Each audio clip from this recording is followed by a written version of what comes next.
Officially, everyone. Thanks for those shares. Some good stuff coming out of there. If you missed it and you're on the group, then just catch the recording in the Telegram group. So now we're going to just dive into our teaching for today. So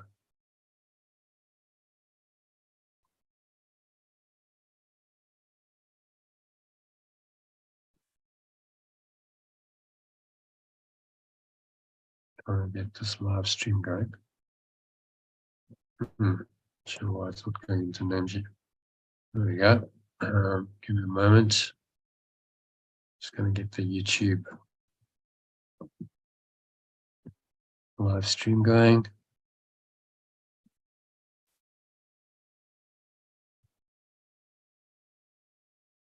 Share my screen.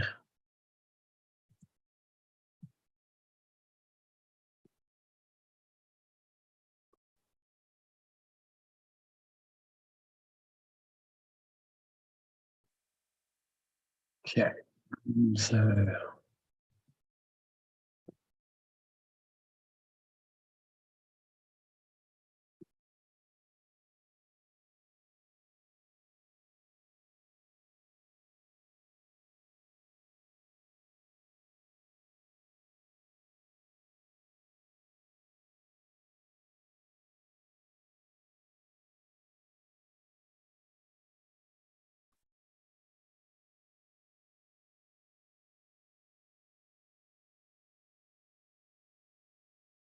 okay, so there's the email for today. Who wants to read the quote by Vimal Thakur? Lynn, why don't you read? Make it a bit bigger. Yeah. Big enough? Yeah. Unless you put the house of your life, physical and verbal structures in order, the urge for exploration of that which is beyond time and space will remain only a wish in the mind. If there is disorder in simple things of life like diet, sleep, exercise, breathing, trying to build a structure of exploration will be like building a house in the sand. Yeah, interesting quote by an Indian spiritual teacher called Vimala Thakur. And she's actually referring to the parable of the houses built on the rock and sand, which is one of Yeshua's most famous parables. And then she cleverly relates it to fundamental structures in our life, like breathing, diet, exercise, and sleep, that support your exploration of the truth and your spiritual growth towards full realization of this truth. So we'll explore that, how those can be a very helpful platform, foundation. And let's read the actual parable, just so you're clear on what that parable was. So someone else, Francis or Lynn, want to read that quote from Matthew, Gospel of Matthew, this parable of the two houses. Okay. Everybody then who hears these words of mine and does them will be like a wise man who built his house on the rock. And the rain fell and the floods came, and the winds blew and beat on the house. But it did not fall, because it had been founded on the rock. And everyone who hears these words of mine and does not do them will be like the foolish man who built his house on the sand. And the rain fell and the floods came, and the winds blew and beat against the house, and it fell, and great was the fall of it. Right. So an interesting parable. He's talking about the house of our life, built on the rock, the foundation. So the rock would be the rock of truth, which is his oneness, his love, pure formless awareness of perfect love. And when he says anyone who hears these words and does them, so in other words, applies them, actually lives by them, will have a strong foundation. So when the rain and the floods and the winds come, which is those are symbols in the story for adversity. the challenges of life that come and test us, then your house stands, the house of your life stands, because you have a strong foundation. But if you don't, then he's saying it's not going to go well. The house of your life can collapse. And we often see that people who believe in the ego, at some point it all kind of comes crashing down. They face a challenge or a crisis, and that thought system won't get them through that. And then there's some kind of a crisis, a trauma, a breakdown, which then calls them to go much deeper, to actually let go of the false foundation, the sand, as he says, and find the rock. And so that's the real purpose. And we talked about the too many of suffering. The only purpose of suffering in this world is to deepen your faith, deepen your connection with your source, and help you to correct some of the errors of the ego. Ultimately, all of the errors of the ego, by making another choice. So that's the purpose of adversity. And if you recognize that that's the only purpose to it, and you can learn your lessons quickly, then you need not suffer very much. Sally, I know you saw your highlights of that. Suffering is necessary until you realize it is unnecessary. That was in yesterday's teaching. Suffering is necessary until you realize it's unnecessary. So you go through the suffering, and we resist it, and we suffer until we realize that this is happening for us, that there's a purpose to this. And the purpose is always to help us to let go of another part of the ego and accept the truth. And that's the purpose behind everything. So if you can remember that, you can really shorten your suffering. You don't have to suffer for very long if you remember the truth. Ultimately, you don't have to suffer at all, because even in a dire situation, apparently dire situation like the crucifixion, the message of the crucifixion was you still don't need to suffer, because your suffering is mental and emotional. It's not primarily physical. What's happening on the physical level, physical pain is made many times worse by the ego, which then chooses to suffer because of it. In the end, what's physical pain? It's just a sensation in your body. What is it? It's just a sensation. So if you can observe that without drama, and you just observe the sensation, then is it really pain, or is it just a sensation? And that's the basis of the Vipassana meditation, which we'll get into just now, is just observe sensation without judging it, without labeling it as pain, as something unpleasant to be avoided, to be resisted.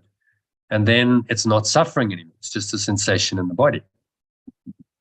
So try that. If you have any physical aches and pains now, or if they arise, just try being aware of it and observe it.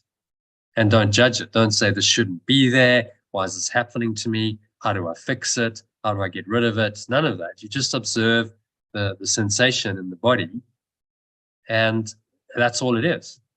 When I did the Vipassana retreat, I learned this experientially, because on day 4, they make you do, you start with these sittings of firm determination, they call them. So you sit for an hour, and they say, don't move. For some reason, I got in a different position. So after about 5 minutes, and they just said, you're going to sit for an hour, my hip was already hurting, like a few minutes into it.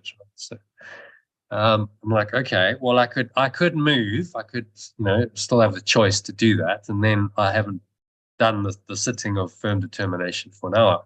Or I could go, okay, well, let's do what they say, and just apply this. And so I took the latter option. I just observed. I was like, okay, so I'm doing the body scanning, and I got to that area of my hip, and I observed the sensation. There was a pressure, there was some heat. It was different from the other side. I observed it all without judgment. I didn't go, oh, this shouldn't be happening, or I want to fix it, or I want to change it. I just sat with it, and it was very interesting. It did transform it. I was able to just observe it without judgment, and then I moved on. Okay, we'll go down and scan your thigh and go down the leg. And then I came back up and I scanned it again. And I just kept doing that for an hour, and it was fine. The hour passed and it was just okay.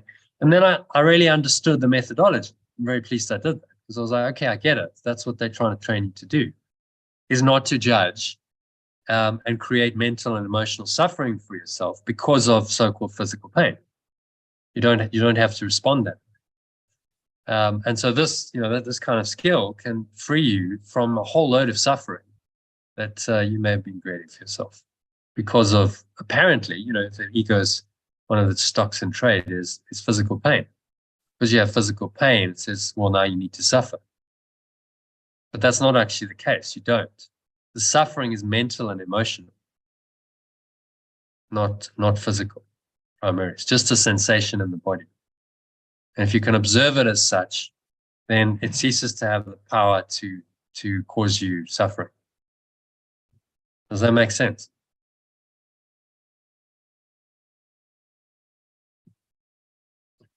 So when you can do this, you're putting your faith in something beyond, right? You have to go to this level of being or pure formless awareness, the transcendent dimension, because you've transcended then the physical.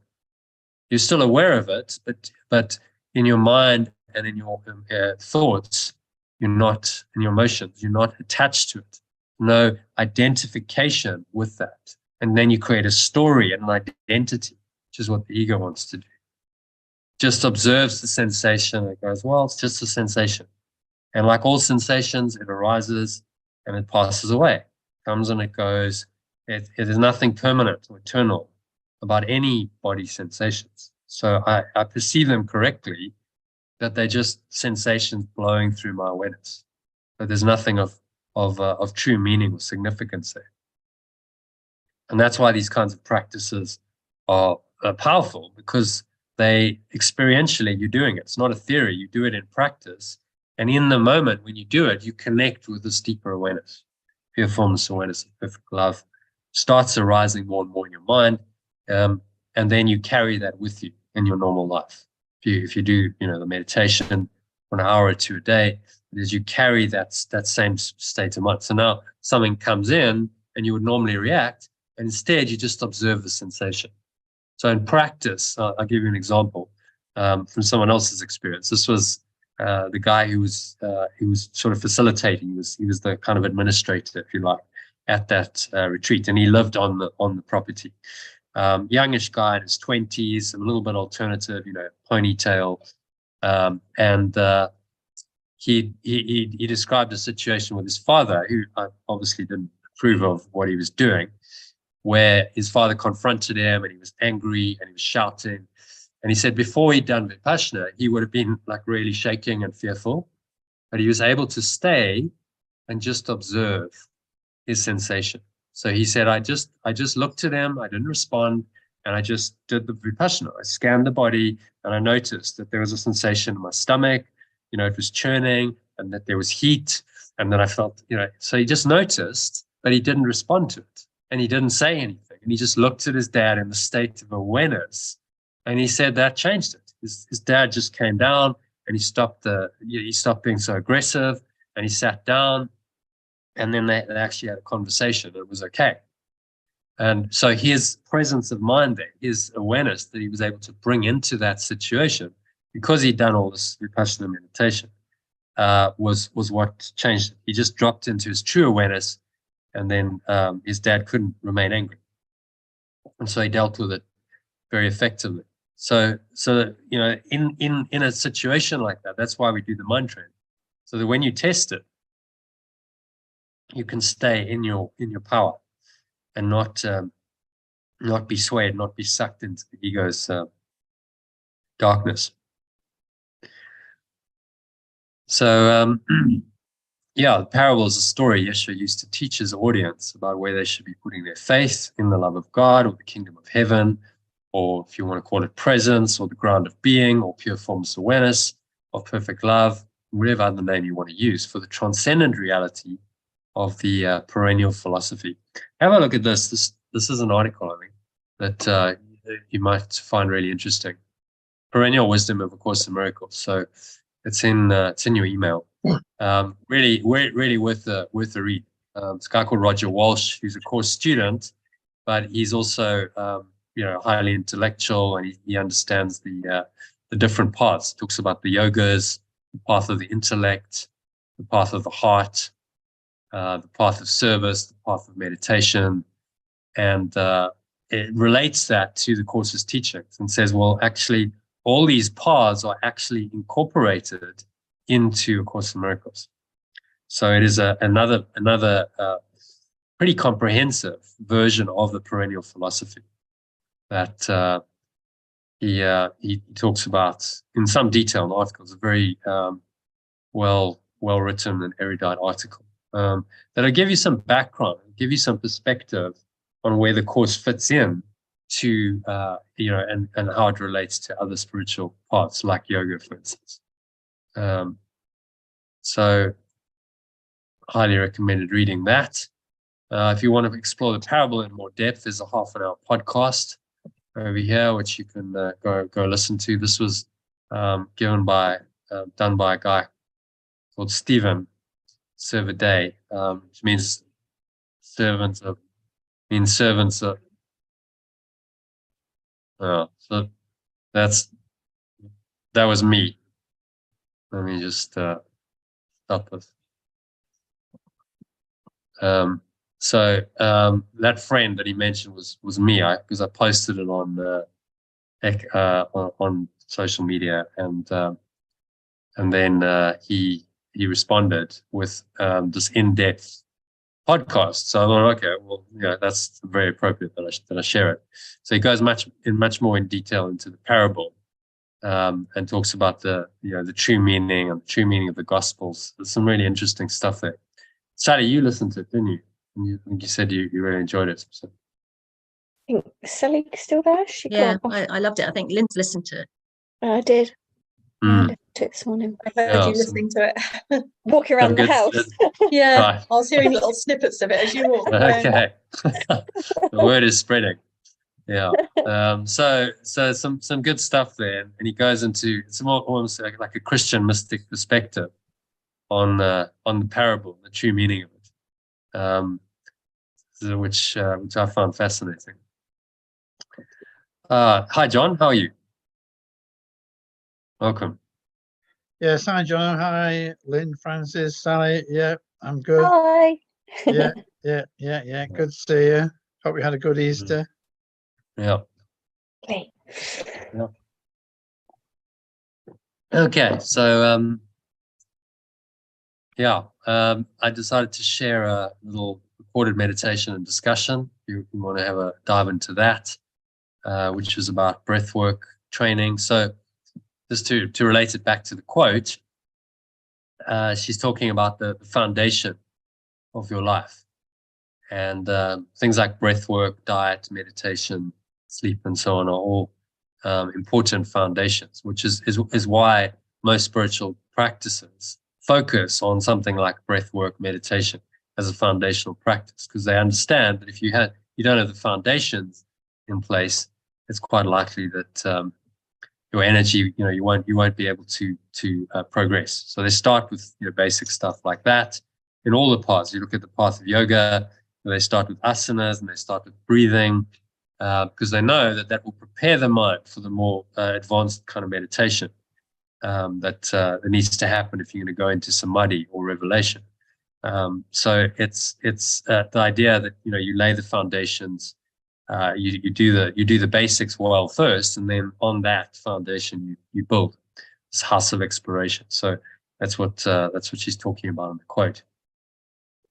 So in this training session, I explain why proper breathing is so important, because it connects us with our source. So breath, life, energy, spirit are synonymous in many of these ancient languages. Greek, Latin, Sanskrit use the same word for breath, life, energy, and spirit. So pneuma in Greek, spiritus in Latin, prana in Sanskrit. So the ancients understood that there was this connection, that breath had this life force energy that it brought in. From our perspective, I'd say what breath does is opens you up to pure formless awareness. It opens you up to that spacious awareness we call pure formless awareness of perfect love. So apart from the prana, the energy, that's all still within the domain of the ego. Energy is an ego construct. It actually opens the mind to this true awareness, which is its real power. You're breathing and you just in the present moment, without anything else going on, the mind is quiet. Then that awareness that arises is this a reflection of this pure formless awareness, perfect love. And so people have known for centuries, thousands of years, that if you breathe consciously and you just observe the breath, it does shut down the mind. Your conscious thinking monkey mind, they call it in many Buddhist teachings, starts to quiet, and you allow this awareness in. So that's why it's a big part of these ancient cultures and teachings. In the Hawaiian culture, they believe that you could bring in positive energy and expel negative energy with your breath, which is exactly what you're doing whenever you listen to a breath break. It's exactly the methodology. Okay, you bring in the positive energy into true awareness. Anything that you don't want, you breathe it out. You exhale it. And interesting. Then that's pretty advanced actually for a so-called primitive culture. And then the Christian missionaries went there and tried to get them out of war, and try to civilize them and bring them into much more of a conceptual, mind-based idea of God, which didn't go too well.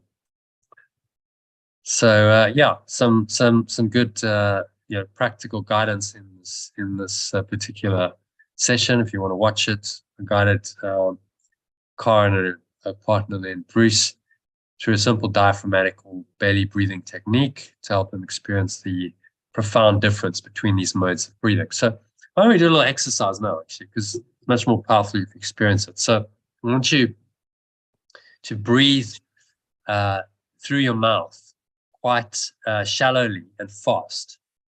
So just do, say, 20 breaths like this. Just do that for, say, 20 breaths.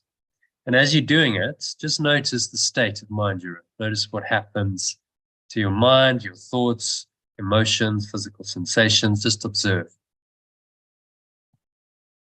what's happening as you do that. So, just keep going for 20 breaths. Shouldn't take you longer than about 10 to 20 seconds because you're doing it quite quickly.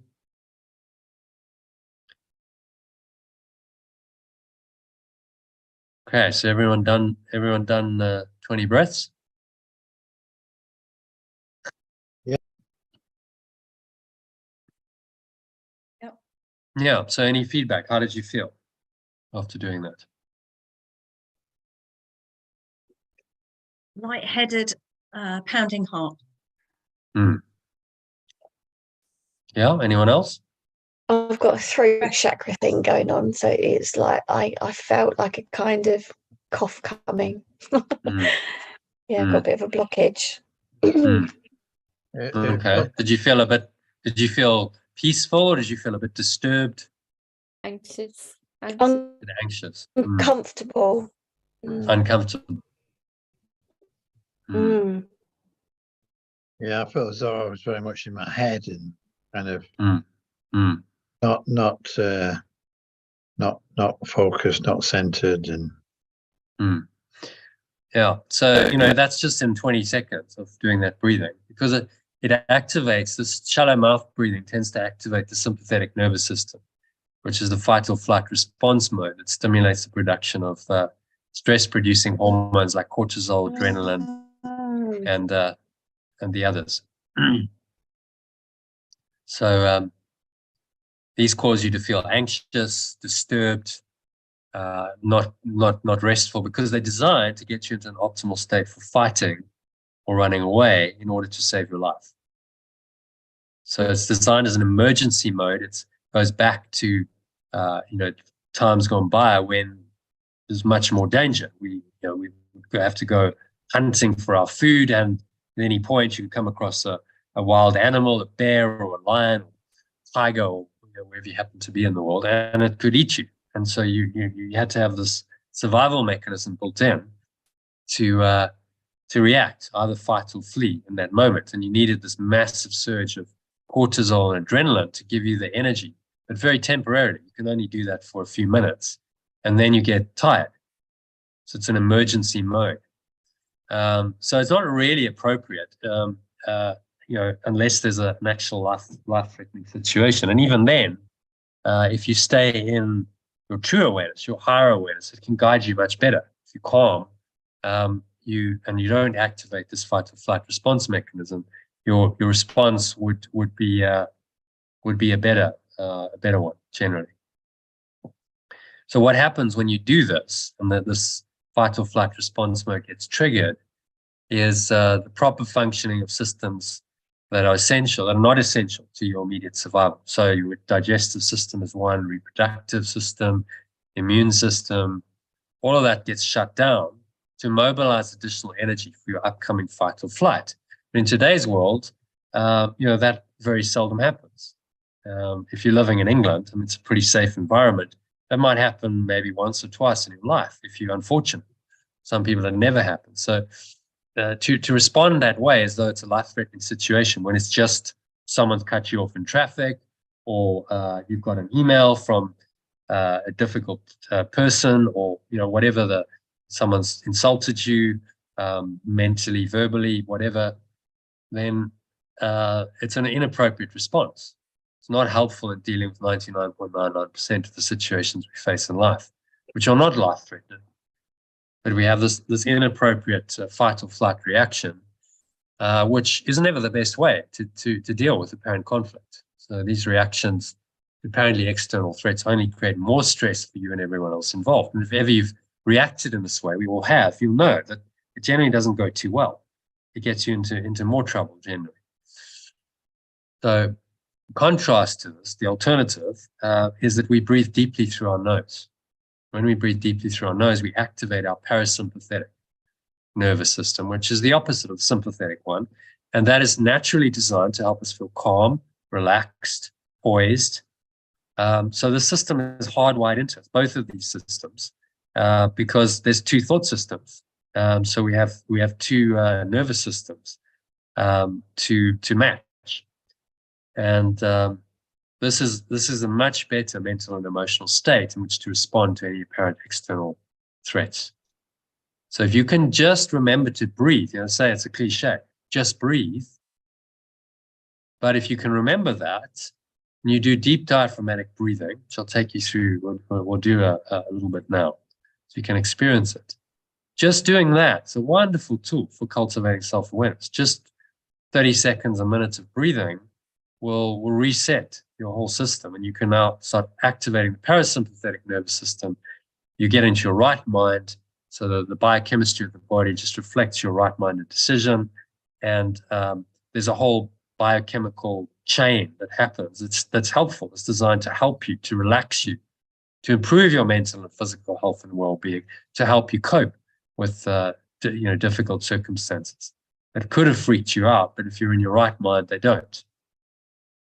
So it's a foundational practice that will support you in living a healthier, happier, and more effective life.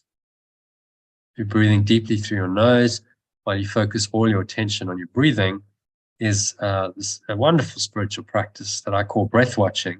The Buddhists call it anapanasati, which means mindfulness of breathing. And that's part of the Vipassana meditation technique that the Buddha taught 2,500 years ago.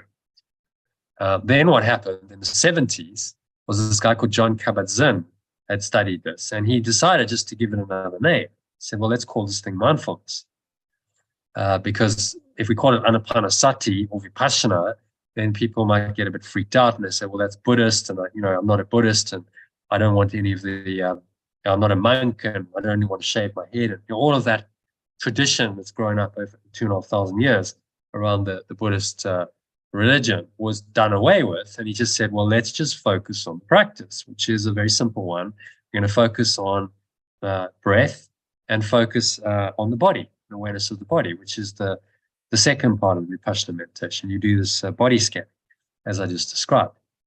So really, genius in many ways, because he's just taken the practice, stripped out all the dogma and the rituals and said, well, just do the practice. exactly as the Buddha taught it. When he taught it 2,500 years ago, none of that dogma and ritual existed. He's just a guy who'd come up with this, great meditation technique. He knew it worked, and he taught it to people. And so he gave them a very practical technique that would change their mind. And that's why Buddhism spread so fast, because it wasn't a dogma, it was experiential. The Vipassana was taught primarily as the practice, and then people would have their own experiences. So if you just do 10 minutes of breath watching twice a day, it can profoundly change your life. This is all incorporated into things like the breath breaks. So you notice that breathing is foundational for all the breath breaks and meditation recordings send you. So if you just do those, then you're incorporating breath work into your day, as well as some mind training. So I took it and said, okay, well, we've got this technique which is really powerful for bringing in this higher awareness, getting us out of our thinking minds. And then in that state where you're calm and you're clear, now you drop in, say, the mind training lesson for the day, a key idea and the teaching, and you're likely to absorb it at a much deeper level because your mind is clear and open. And so hence, the meditations and the breath breaks where we actually clear our minds initially, we carry on with the breathing, and then you actually do a meditation on the idea for the day. So that's the methodology. It's a combination of anapana with some vipassana in the background, because we do a little bit of body scanning sometimes. We'll do that today, and then bringing in A Course in Miracles with the contemplation, Lectio Divina, it's called. So Lectio Divina is Christian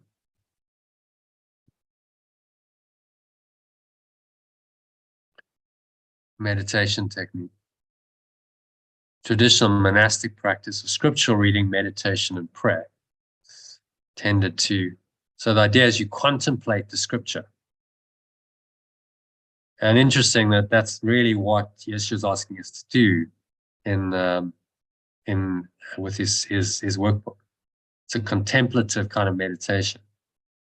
So we read the lesson or the text, and then you contemplate it.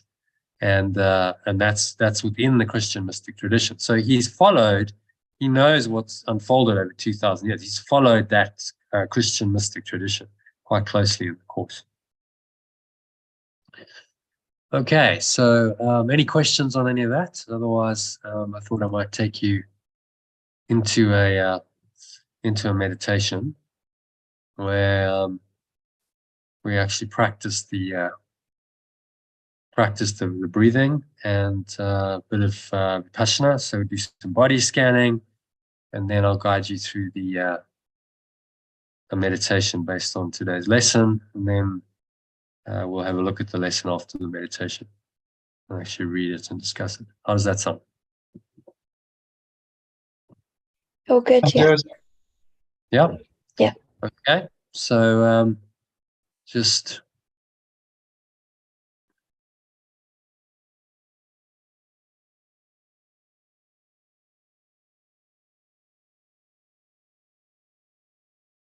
making yourself comfortable. So sitting feet shoulder width apart, back straight, get into your favorite meditation posture, couple of hands in your lap, close your eyes, and just start off by taking a nice deep breath in through the nose. So breathing in, noticing how the stomach rises and the chest rises. And the subtle flow of air in through the nostrils. Stomach inflates. The second phase of the breath into the chest, to the upper head. So it's a maximal inhale breath just to start this.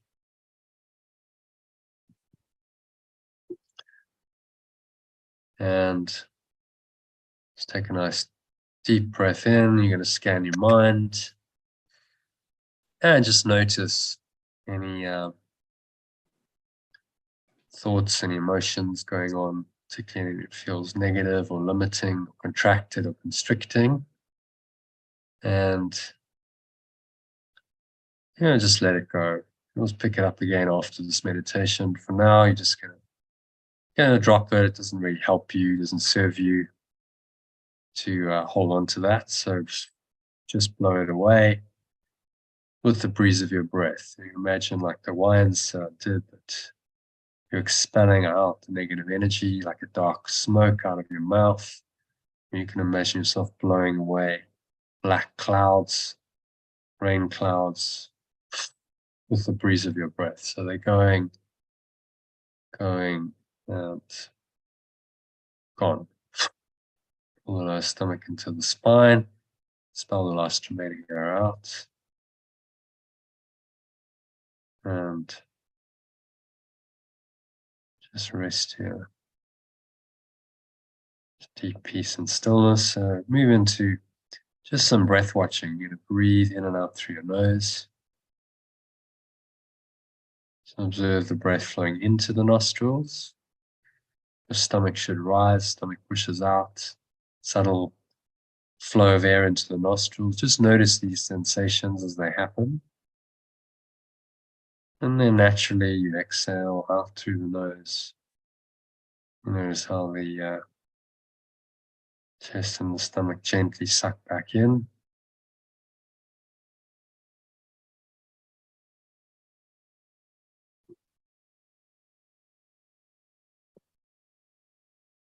And just get into a nice rhythm of this breath. So nice, deep, slow, rhythmical breaths. And your only job is to breathe and just observe the breath. You just watch the breath. So observing the breath is your higher awareness, your Holy Spirit. That's beyond the mind. This is above the mind, beyond the battleground, as Yeshua phrases it. You just observe.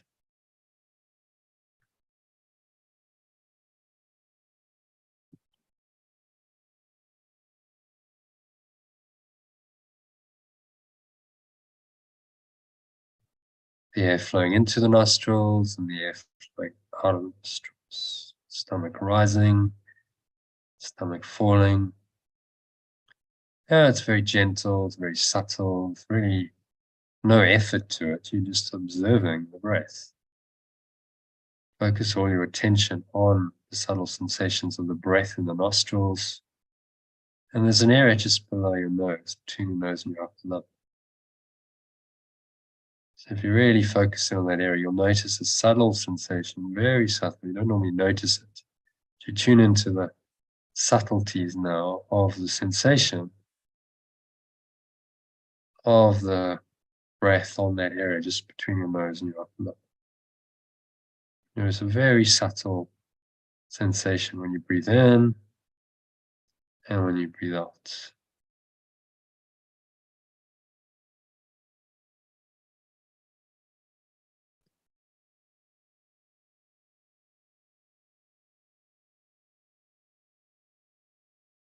And just breathing in and breathing out. There's air flowing into your nostrils and out of your nostrils.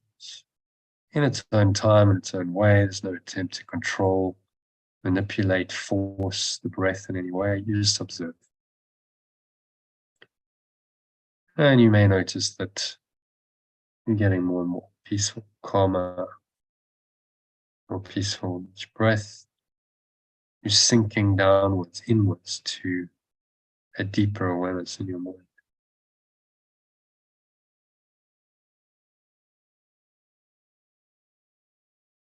Find yourself, there's really nowhere else to go, nothing else to do, nothing else to think about. Just breathe, observe the breath, relax, be still. And if any thoughts come in, these thoughts can come in. You're trying to focus on one thing, distracting thoughts come up. That's the ego stuck in trade. So if you notice that you're thinking about the past in any way, shape, or form, or the future, and you've been distracted, because this is about coming purely into the present moment. Just being aware of the breath in the present moment opens you up to the pure formless awareness, perfect love, which can only be accessed in the present moment. As soon as an idea of past or future comes in, you're in illusion, you're in a dream world.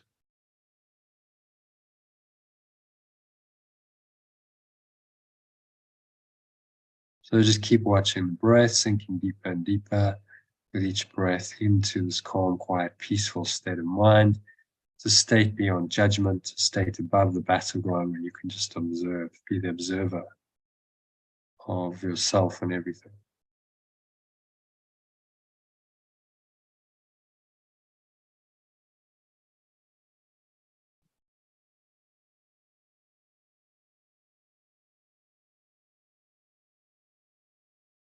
And now just keep that breath flowing. So you got into a nice rhythm. So let that happen. So it's happening in the background. I want you to focus your attention on the crown of your head. Start at the crown of your head.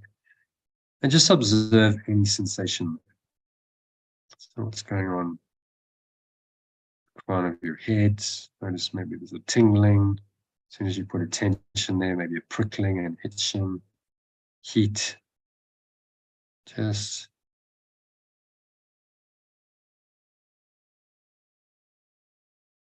notice, observe the sensation. And let it be. There's no attempt to control, manipulate it, change it. You just sit and you watch. Quietly, calmly, dispassionately.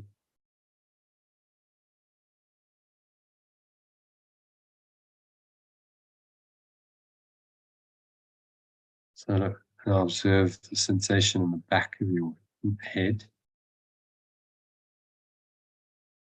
On the skin, as well as go further than the skin, go into the actual head. What's going on inside there?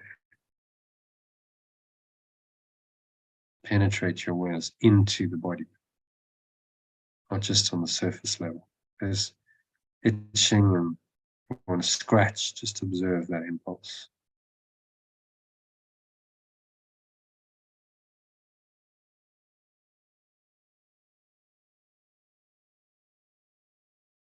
Now let your awareness run down through your face. Notice your jaw, your nose, your eyes, your forehead, area just below your nose, between your nose and your upper lip. Notice the subtle sensation there as you breathe in, you breathe out. Notice the feeling in your mouth, your lips, your teeth, chin, your ears, tongue.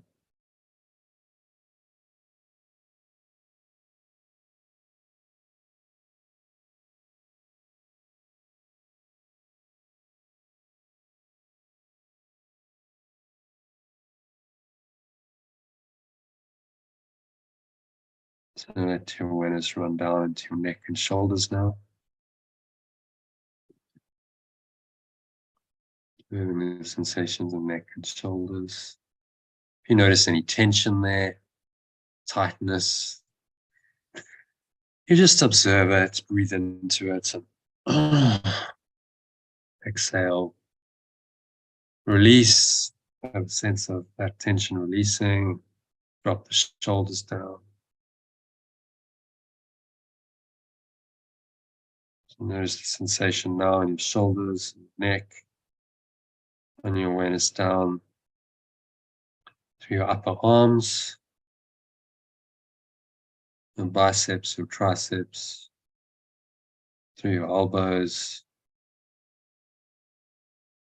forearms, your wrists, your hands.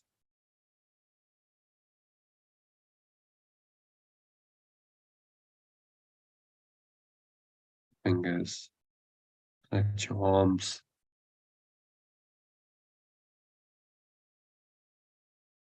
Hang limply and heavily off your body.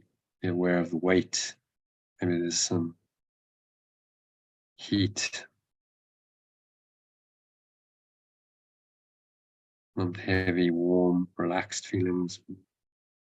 Just observe those. And your awareness all the way back up from the tips of your fingers to your hands, your wrists, your forearms, to your elbows, and to your upper arms, triceps and your biceps back up to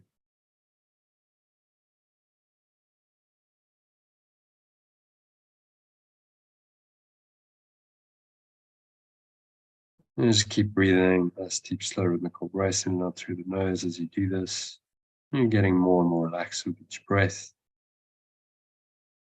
Let's continue with the body scanning. So notice what's going on in your neck and shoulders again, in your upper back, in your upper chest.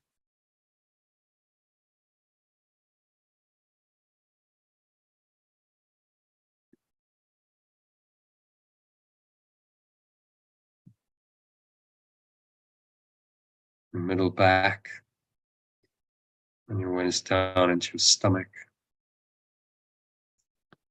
There's the stomach. The sensations there can often feel quite soft, warm, heavy, limp. There's a heat when you focus your attention there. So just notice all that.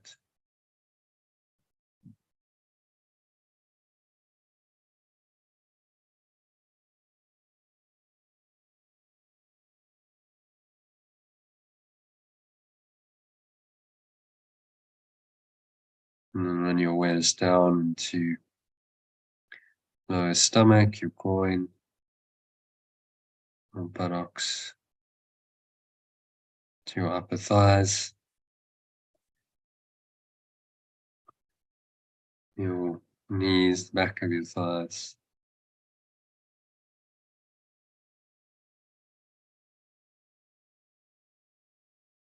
shins, your calves, your ankles, feet and your toes.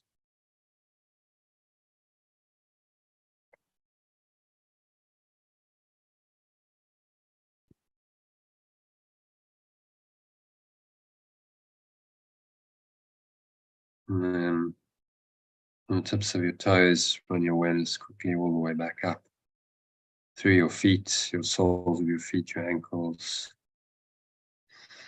Breathe in as you do this.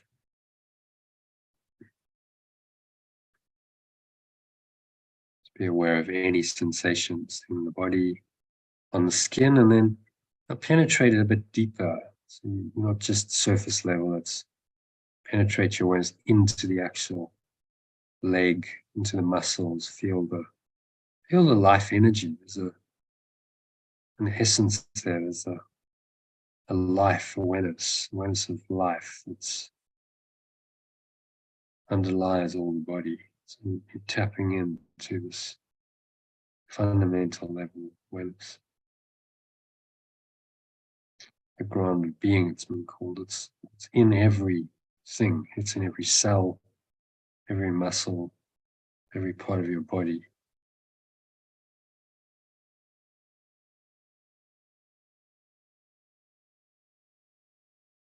And your awareness back up through the legs, through the shins and the calves, penetrating deep into the body, into your knees, your thighs, back of your thighs.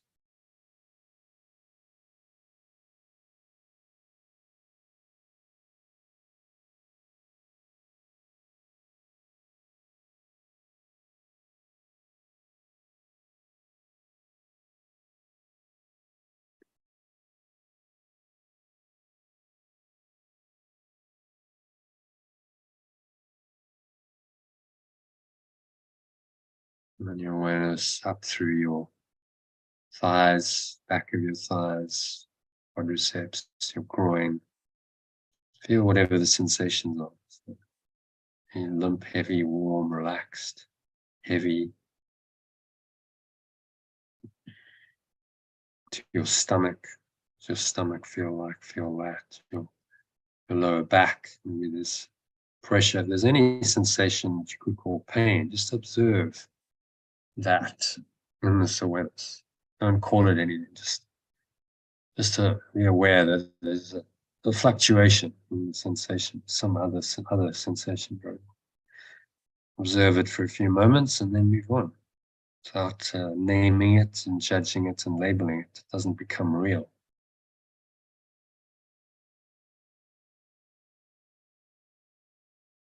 So it's always the way. Don't name, judge, and label any body sensation as an emotion, thought, emotion, trauma, mental, emotional complex. These are all labels that make it real. Just observe it as a sensation. You understand that sensation comes and it goes, it arises and it passes away. That's the nature of it. And you understand it's not permanent or eternal. And this too shall pass. So whatever you're experiencing, it's unpleasant. If anything in the body is painful, difficult, just observe it and know that this too will pass. Time.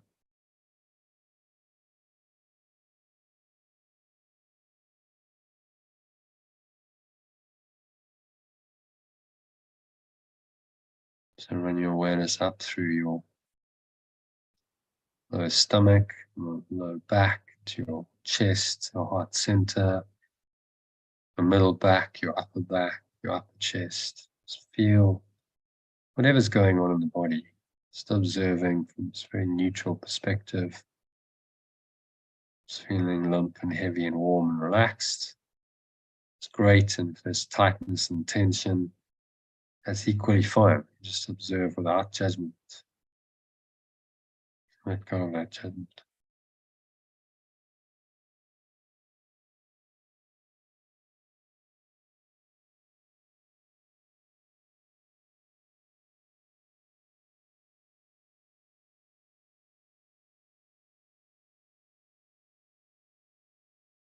So,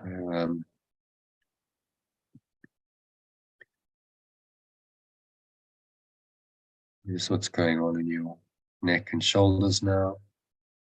Your arms, your awareness down through the triceps and the biceps, the elbows, the forearms, to your fingers, through the wrists, and the hands through the fingers, and then all the way back up. And still breathing in this nice, deep, slow, rhythmical way. Notice the weight of your arms hanging off the body, limp, heavy, warm sensations perhaps. And your awareness all the way back up your arms from the fingertips to your hands, your wrists, forearms, your elbows, upper arms, your triceps and your biceps, to your neck and shoulders.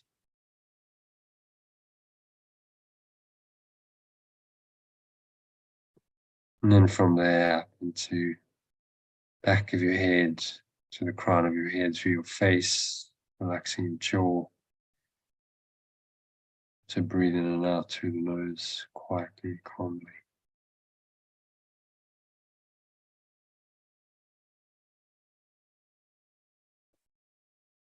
So now just zoom out of the whole body, scan your whole body.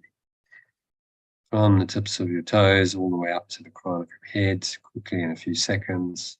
Just be aware of that whole feeling. It's like a singular feeling in the body awareness. Not focusing on a specific part, but the whole experience of being in a body. Just observe that very strange experience, perhaps from a different perspective. You have experienced it, what it feels like to be in a body, but not of the body. Actually awakened from the body.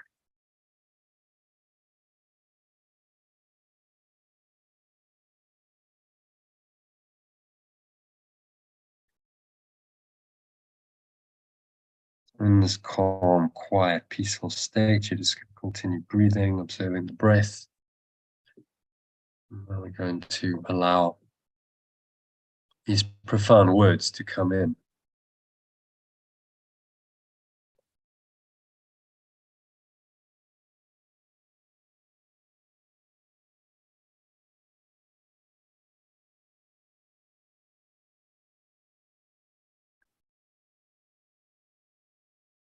This is from today's lesson. My holiness envelops everything I see.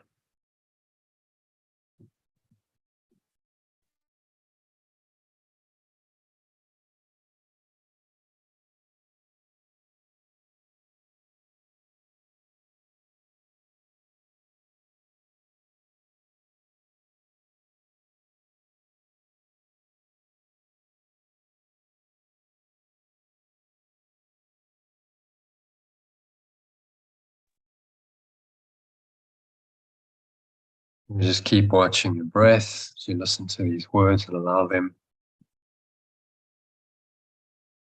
to penetrate deeply into your awareness in this empty, open, spacious awareness that you've created.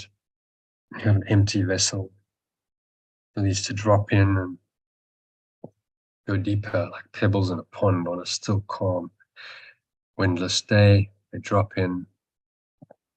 The ripple effects on your mind, so still profound. And going at a deeper level. So my holiness envelops everything I see, or alternatively, my pure formless awareness envelops everything I perceive. Breathe in on that idea, feel that envelopment happening right now. So listen to the short commentary in the alternative version. So my perception of the real world comes from my holiness or pure formless awareness.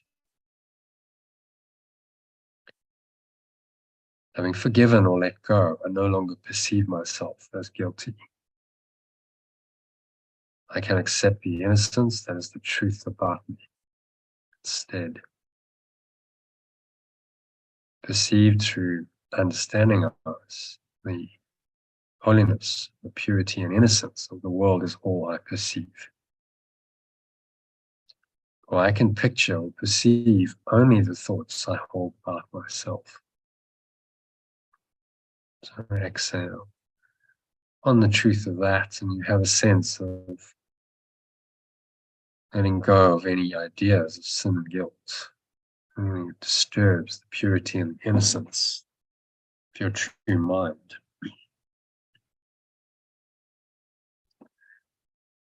Wherever you're seeing that, that's just a reflection of your own split mind.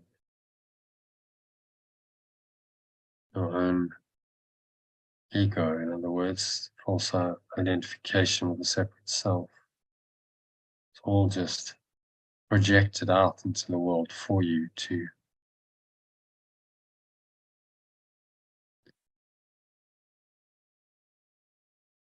get really distracted, to start believing in the projections, and believing in or interpretations of the projections instead of the truth. The world's a massive distractive device to distract you from the holiness or the pure formless awareness that is in your mind, always.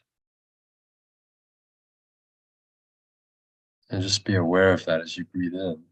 Say one more time, my holiness or my pure formless awareness envelops everything I perceive. Open your eyes briefly and just look around the room and say, my holiness or pure formless awareness envelops everything I perceive here. Then you close your eyes again and say it again, envelops everything I perceive within me. So any thoughts, emotions, any situations happening in your life that you're thinking about, remind yourself that my holiness, pure formless awareness is there. Always, it's always with me. It can never go away because it's my true awareness. Our recent lesson was God goes with me wherever I go because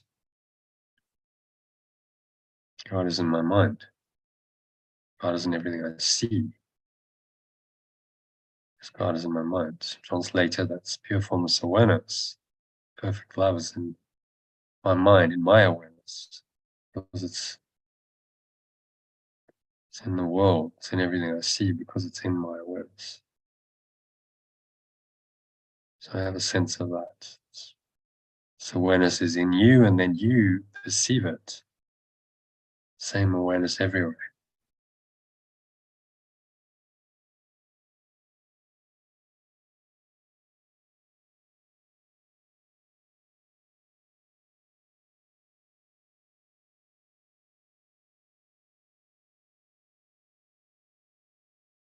Just immerse yourself in this awareness. Just allow it to arise. Keep breathing, watching your breath. And just allow this holiness or this pure formless awareness to arise naturally and come in. Allow yourself to experience the peace that it brings you. So breathe in this peace. Say, my holiness or my pure formless awareness blesses the world. So you bring it into your own mind, you embrace it, you feel like it's really there. You have it. Because you have it, you can give it. So you extend it outwards. As Yeshua says, the perception of my holiness or pure formless awareness does not bless me alone. Everyone and everything I perceive.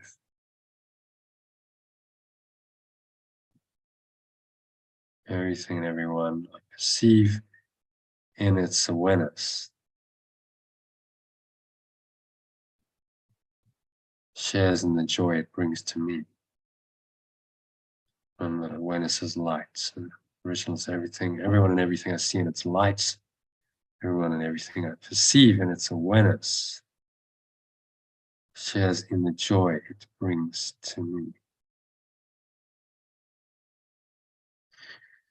So breathe that awareness, this joy into every pore of your body.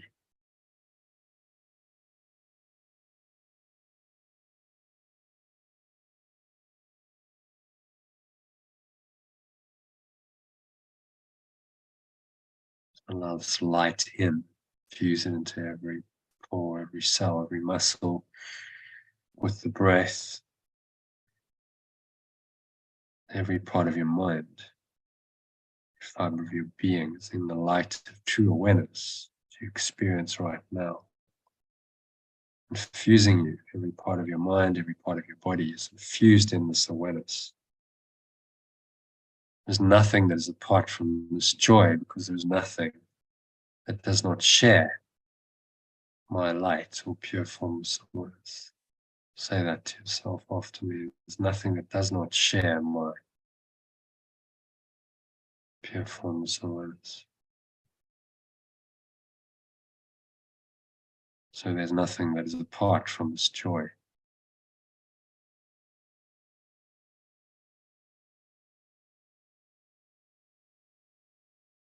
As I recognize my light, my holiness, my pure formless awareness, so does the pure formless awareness of the holiness that underlies the world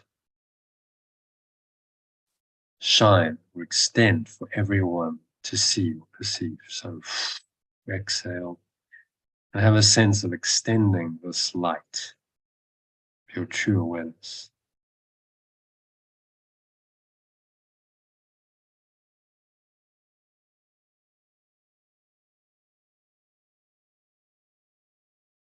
Breathe it all in, say my pure formless awareness of my holiness blesses the world. And then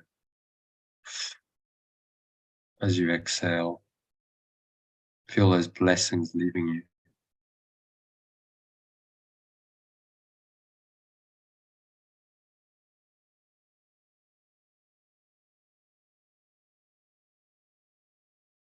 Experience the pure formless awareness and the holiness enveloping you and extending it out.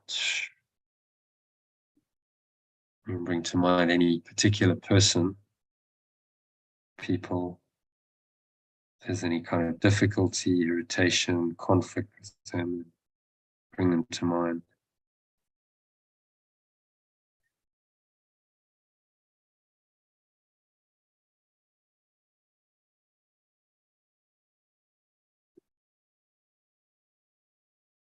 And breathing in again, and on two.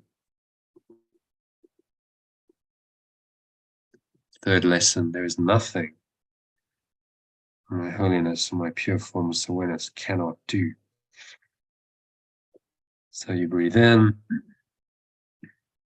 nice deep breath in, bring to mind any problem, situation that seems to be a difficulty, a challenge, can't find the answer,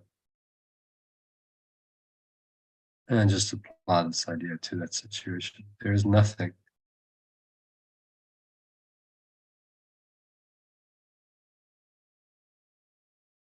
Nothing my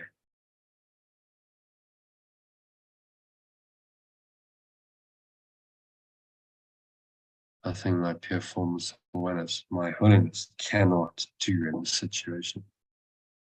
Yeshua says, my holiness or my pure formless awareness is unlimited in its power to heal, because it is unlimited in its power to awaken, to save.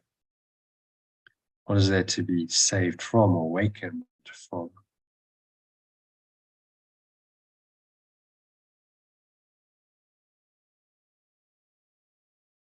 What is there to be awakened from except illusions? And what are all illusions except false ideas about myself?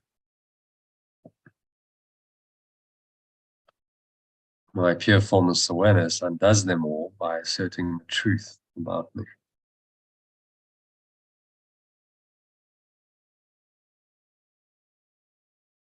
In the presence of my pure formless awareness, my holiness, which I share,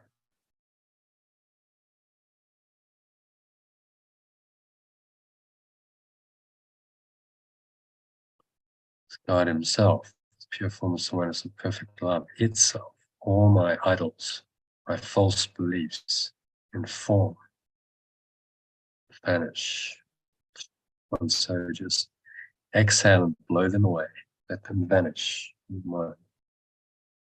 They're going, gone, and nothing will stay around.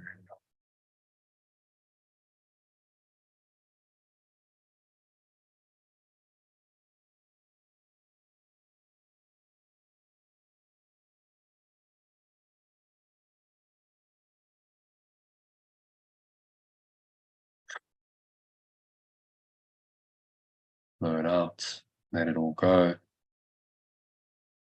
and experience the deep peace and serenity that come when you do let go of all your false beliefs.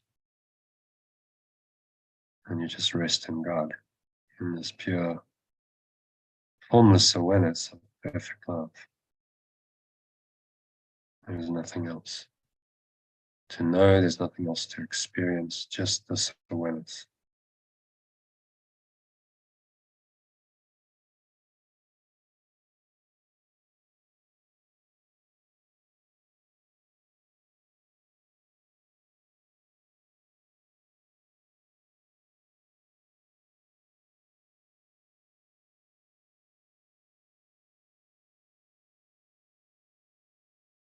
And feel the confidence. This has been miracle mind. There's nothing the holiness cannot do. So whatever the challenge, the difficulty, the perceived obstacle, there's nothing your holiness or pure formless awareness cannot do in this situation. Tell yourself this. And if you let go of any resistance to that, believing that there is an order of difficulty and miracles, you notice that resistance, breathe into it, imagine you breathing in this pure formless awareness, this holiness, this light, into that darkness, that limited awareness. You can visualize light if that works for you, golden or white light flowing into a particular area in your body where you feel that resistance, or just generally into your mind.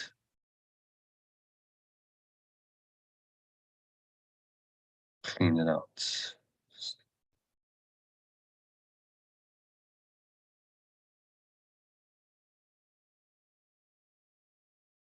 dropping it all with the breath and allowing that, opening your mind to the holiness, pure formless awareness is your salvation.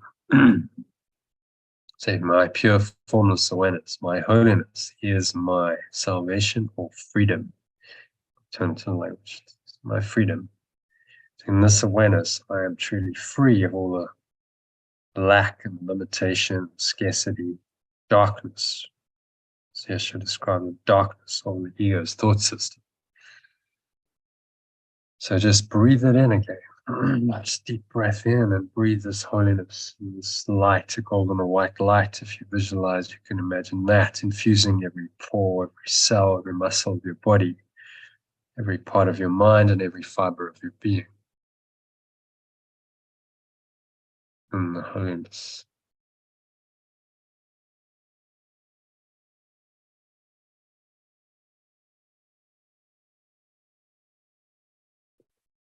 So my holiness is my salvation, my freedom. Say that to yourself as you breathe in. Since my holiness saves me, pure formless awareness frees me from all guilt. Recognizing my holiness, my pure formless awareness is recognizing my freedom. So two go hand in hand. I'm in my true awareness, pure formless awareness, then I'm free. There's also recognizing the salvation or freedom of the world. Once I've accepted my holiness, my pure formless awareness, nothing can make me afraid.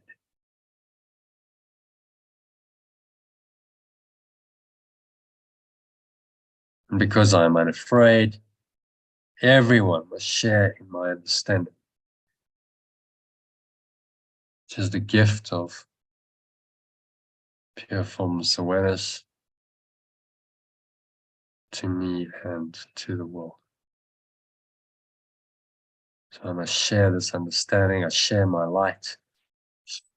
Again, exhale, have a sense of extending this pure formless awareness and the freedom you feel outwards. And perhaps you think of a particular person who's not free, who's struggling, who's in bondage, and you give them this gift of freedom, bring them to mind, hold them in this true awareness.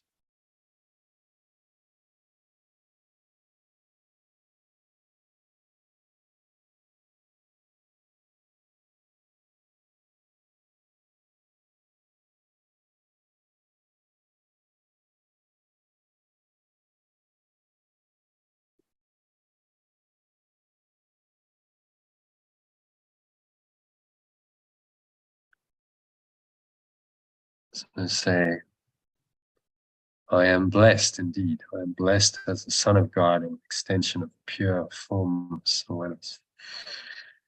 And you breathe that in. Allow the blessing in. Allow yourself to experience this awareness, which is naturally blessing and healing. So herein lies my claim to all good and only good, says Yeshua. I am blessed. Say the words in your own mind after me. I am blessed as an extension of pure formless awareness.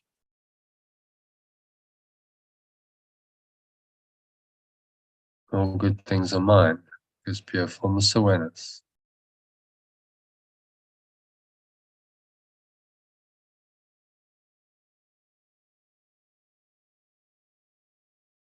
tended for me. All good things are mine, because pure formless awareness tended them for me. Say that in your own mind, firmness and determination. I cannot suffer any loss, deprivation, or pain because of who I am. Breathe in this I am presence, the light, your source.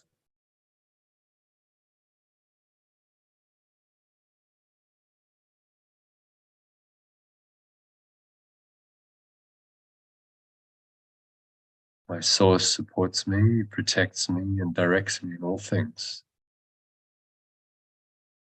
Say that to yourself or aloud. Source supports me, protects me, and directs me in all things. Its care for me is infinite and is with me forever.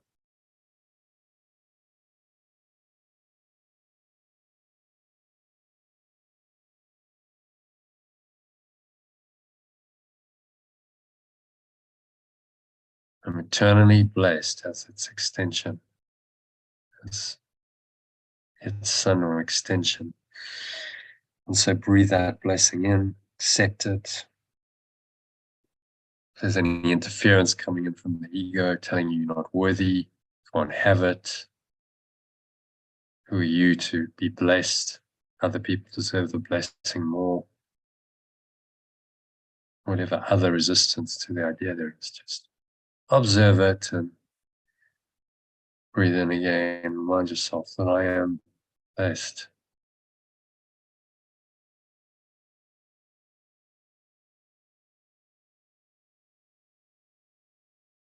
I'm blessed as a son of God, as an extension of pure formless awareness. Accept that, extend that blessing outwards to all the world as you exhale.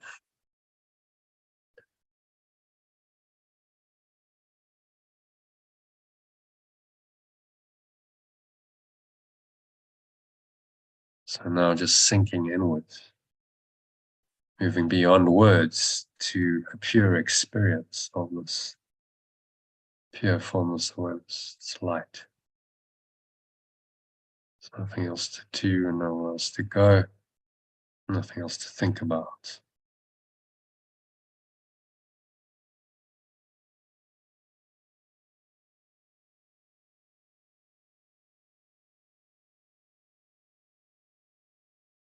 And nowhere else to go, nothing else to do, nothing else to think about. Next couple of minutes, just surrender into this pure formless awareness of perfect love.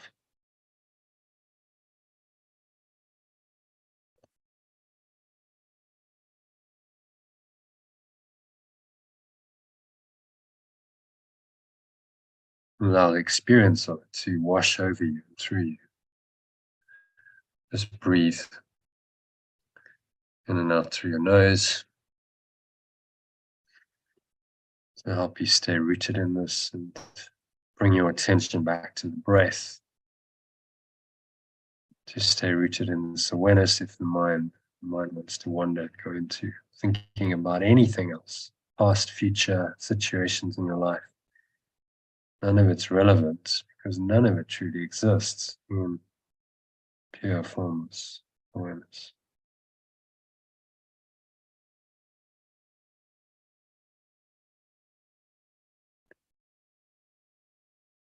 So surrender in, watch the breath, and just allow yourself to drift in, sinking deeper into the mind, into this deep, deep state of awareness, to pure formless awareness, perfect love.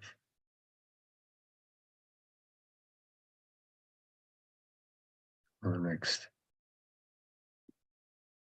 couple of minutes of deep contemplative silence.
So just coming back gently from this deep state of awareness. And bring some of your attention back into the body, into the breath, senses and the world. And on the count of 3, you're going to open your eyes. So 1, just breathing in, noticing how the stomach rises and the chest rises, and subtle flow of air in through the nostrils.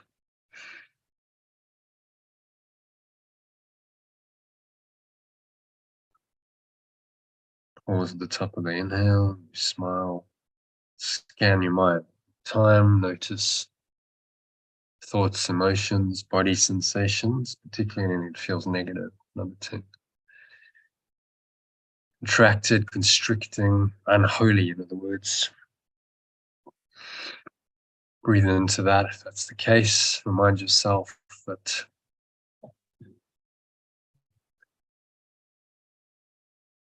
my holiness, my pure formless awareness envelops everything I see.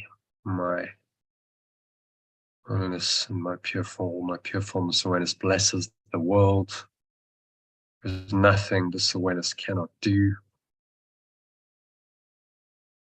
It's my salvation or my freedom. And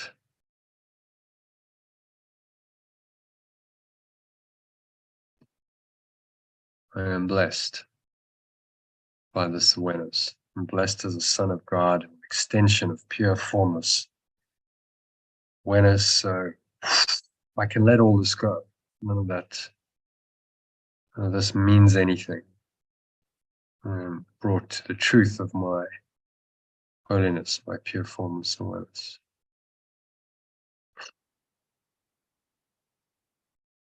So I exhale and I let go and I sink inwards again to this awareness. Pull the lower stomach into the spine, expel the last remaining air out. And just rest here a few moments in this deeper awareness.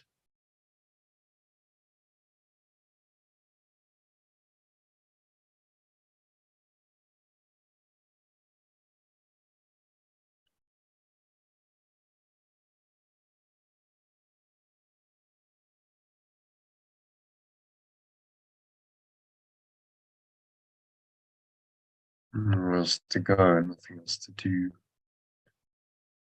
else to think about. You just rest in this awareness for a few moments. And notice the weight of your body. Scan your body again. Notice the body weight. Notice what you're feeling with your hands. So any sensations in the body. And just observe it all without any judgment, without naming it, labeling it, judging it, interpreting it. It's just a sensation in the body.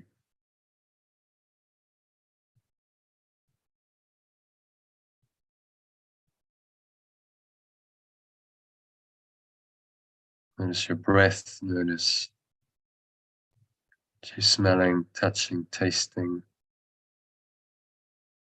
Noticing all these things. It's a very still, calm, surrendered state of mind.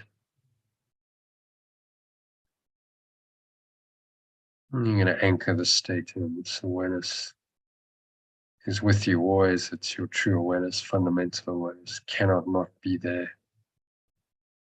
It's actually impossible to be disconnected from it. So you're going to stay rooted in your formless awareness, in the blessings that this brings you. I'm blessed as an extension of this pure formless awareness. And you feel that blessing upon you now. You carry it with you in your heart always and always. And you extend it out to everyone and everything. to meet in this world. So it is said, so it is done. And so now on the count of 3, you're going to open your eyes.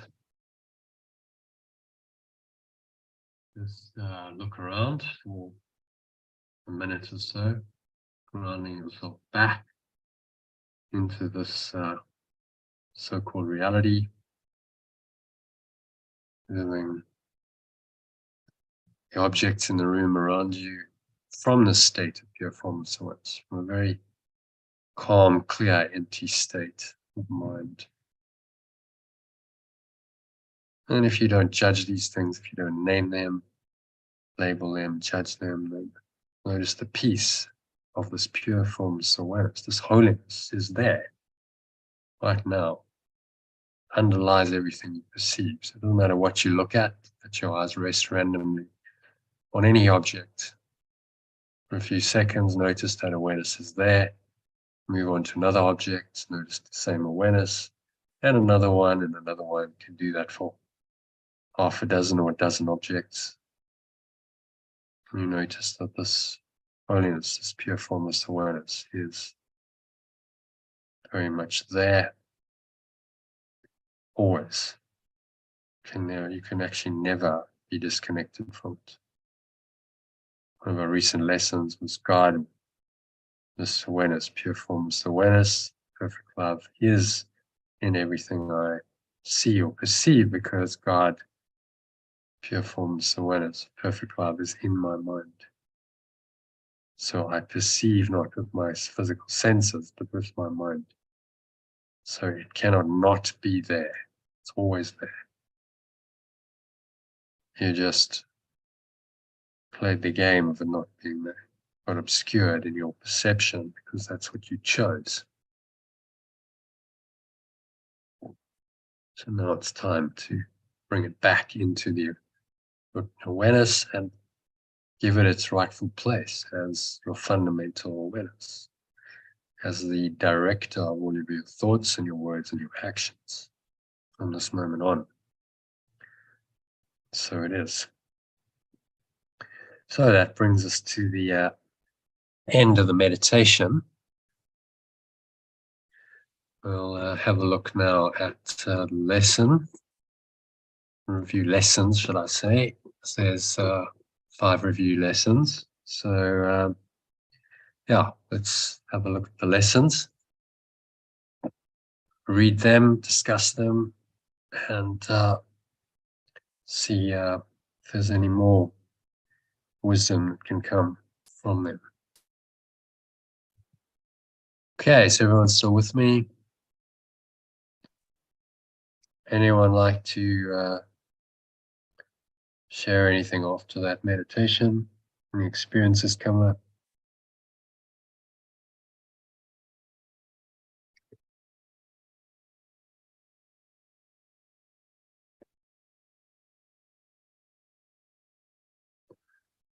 Everyone's still in meditation mode.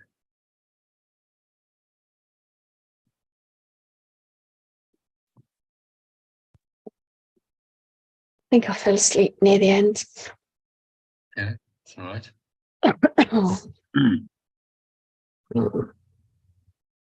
Did you manage to get what the first sort of 20 minutes, 25 minutes was the Vipassana style meditation. Did you manage to get that, experience that? I think I've kind of lost track of time, but yeah, I believe I was there. I think I was. Yeah.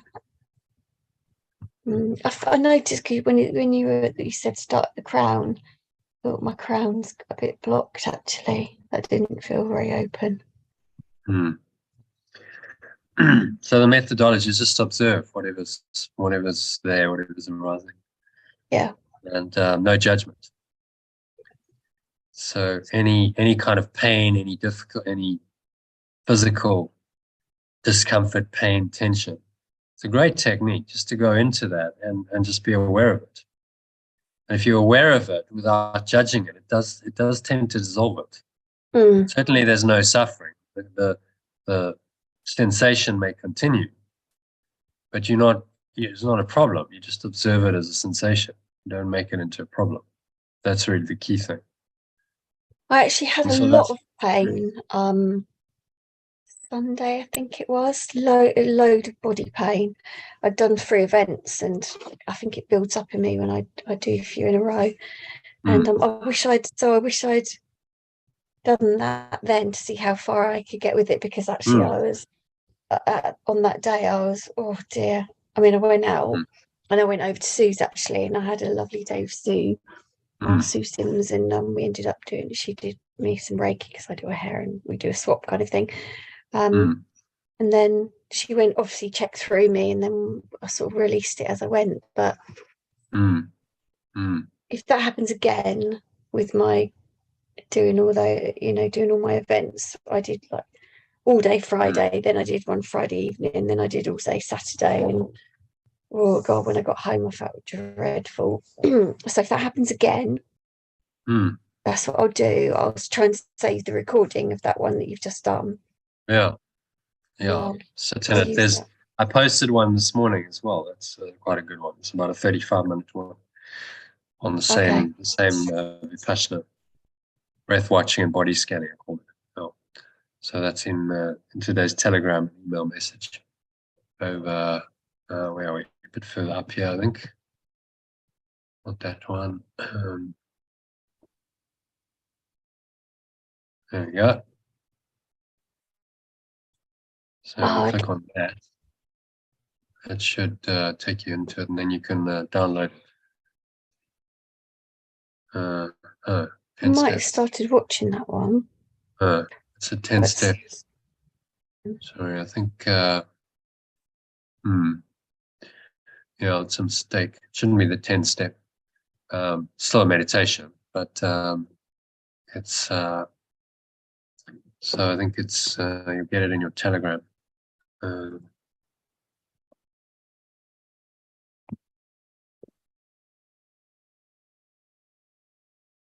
get it in your Telegram message. I think I posted it here. So it's not that introduction. It's not that 30-minute guided breath watching and body scanning meditation. Yeah, I think so. Where did I post it?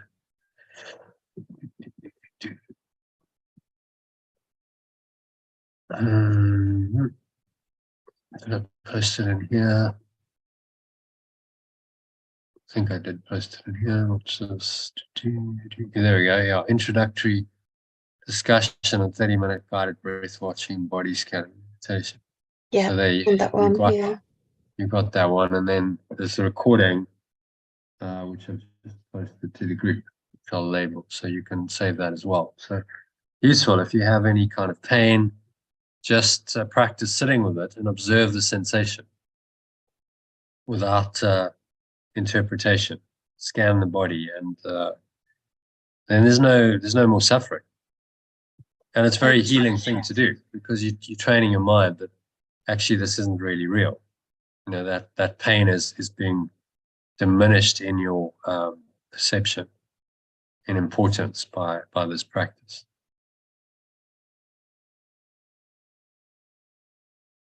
Okay, so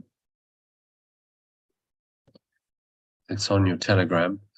Sorry, I forgot to put I didn't change it, so it's still a meditation there. It's 10-step letting go, but it's not the breath watching body scanning. Okay, so any other comments, questions on that? It's a powerful technique. It can be used in your meditation practice. You can use it to deal with pain. You can use it in a situation where you're feeling emotional, and you can then just observe those emotions. The idea is that the emotions arise as sensations in the body, so you can observe them that way. That was the Buddha's insight. So you can observe emotions, and you can diminish the importance of the emotions by this practice of just being aware of them. And ultimately, in doing this, you unwind the mind from those emotions. You detach from those emotions. So it's a clearing. It's a letting go, clearing process to get beyond the level of the emotions to what's beyond that is thought. To look at this to go beyond the emotional layer, which is very heavy for a lot of people. It blocks any deeper awareness, and then you can penetrate through into deeper thought and the beliefs that underlie those thoughts, which will help you deconstruct the ego, because it lies at the core belief level. But if your emotions are all over the place, you can't even get to that level of clarity. Mhm. So this is another clearing technique to help you go through that that layer of emotional defense, really. The ego's emotional defense mechanism. It's a very powerful way of dealing with emotions. The course works with thought a lot. So I think if you combine them, you do a Vipassana style, and then you do the contemplation on the lessons. You're combining thought and emotion in quite a powerful way. That's what pretty much the methodology of every breath break and meditation is, to combine those two. But you can do it. You can do them standalone. You know, just practice Vipassana on its own if you want. Okay, so let's have a look if we read this.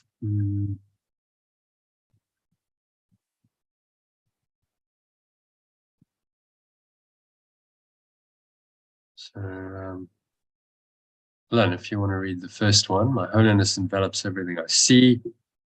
Read it in the original sentence by sentence, and then just go to the down below where I've got the alternative. My holiness envelopes everything I see. From my holiness does the perception of the real world come. Having forgiven, I no longer see myself as guilty. Okay, you want to just read the alternative as we go, so sentence by sentence. Oh, okay. My pure formless awareness envelopes everything I perceive. My perception of the real world comes from my pure formless awareness.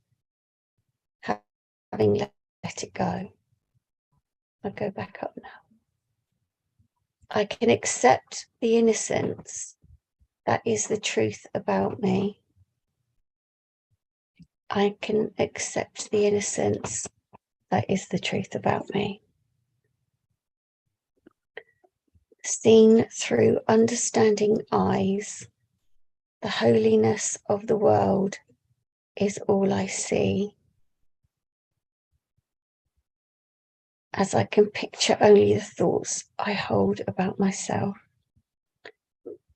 Perceived through understanding eyes, the purity and innocence of the world is all I perceive. I can perceive only the thoughts I hold about myself.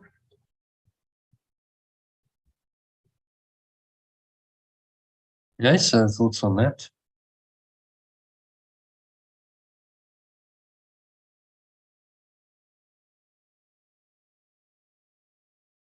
What's he saying in here? I think he's saying our truth is that we are innocent. We're pure formless awareness. So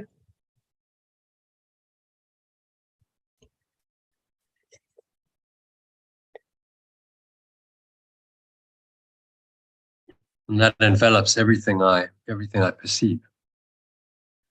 God isn't everything I see, because God is in my mind. It's a restatement of that earlier lesson.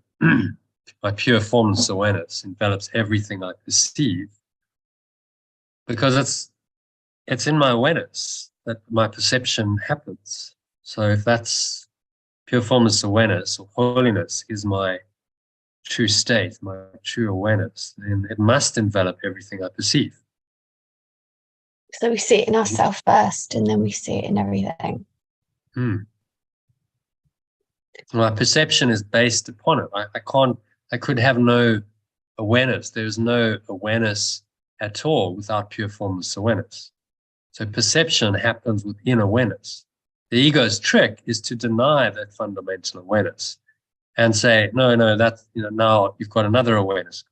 You've got an awareness of a separate self and this belief in separation going on. And therefore you're not aware of pure formless awareness. But it's still there, otherwise you couldn't be aware of anything. We would have no existence and no life if it weren't for pure formless awareness.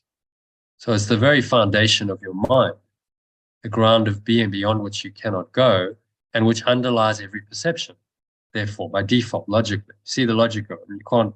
You can't escape this. This is why he says God is in everything I see, because God is in my mind.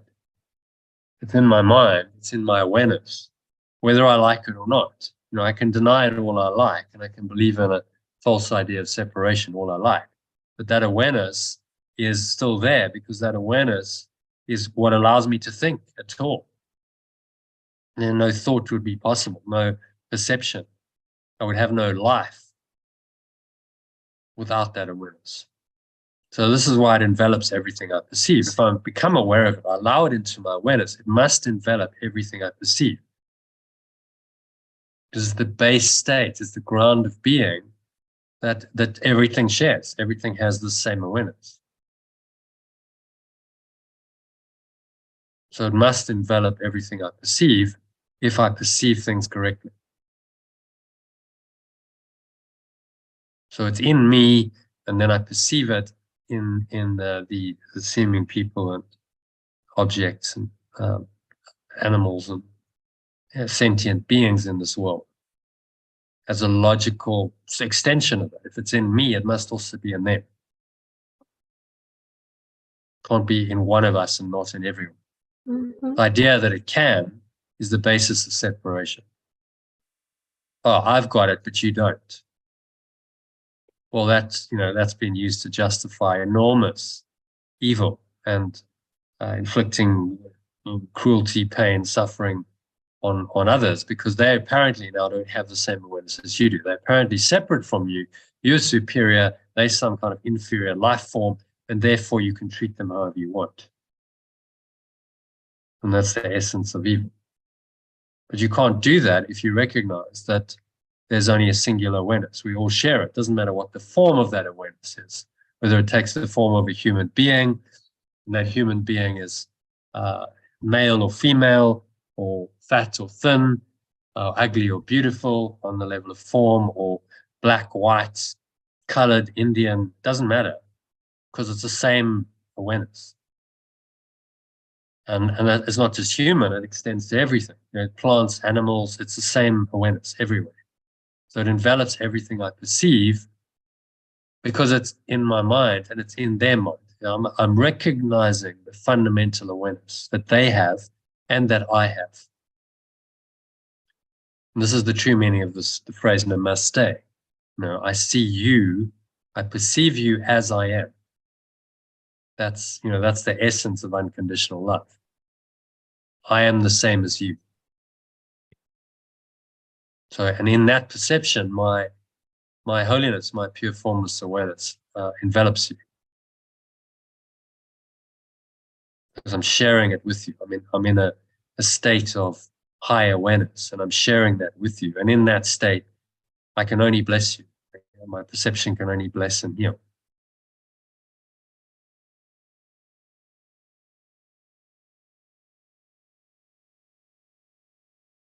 Okay? Any other thoughts, comments, questions about this first one, number 36? No. All right, so moving on, number 37. Lesson 37, My Holiness Blesses the World. Who would like to read that? The original. I can read that one. Okay, John, thanks. Just line by line, so go do the original and then go to the alternative translation after each sentence. My holiness blesses the world. My pure formless awareness blesses the world. The perception of my holiness does not bless me alone. Everyone and everything I see, and you just want one line at a time, don't you? Yeah. The perception of my holiness does not bless me alone. The perception of my pure formless awareness does not bless me alone. Everyone and everything I see in its light shares in the joy it brings to me. Everyone and everything I perceive in its awareness shares in the joy it brings to me. There is nothing that is apart from this joy, because there is nothing that does not share my holiness. There is nothing that is apart from this joy, because there is nothing that does not share my pure formless awareness. As I recognize my holiness, so does the holiness of the world shine forth for everyone I see. As I recognize my pure formless awareness, so does the pure formless awareness that underlies the world extend for everyone to perceive. Yeah, nice. So any thoughts on that one? Well, it's a good example of the extension. He's emphasizing here the blessing. So it envelops the world I see, and then he says, but this is a blessing on the world. Just your perception, correct perception, is a blessing on everyone and everything. You perceive it correctly. So I just need to recognize this awareness in another person, in an animal, and there's a blessing that automatically transmits to them. And that blessing we call love. When people experience it, you're giving it, people feel like they've received something, that's called unconditional love.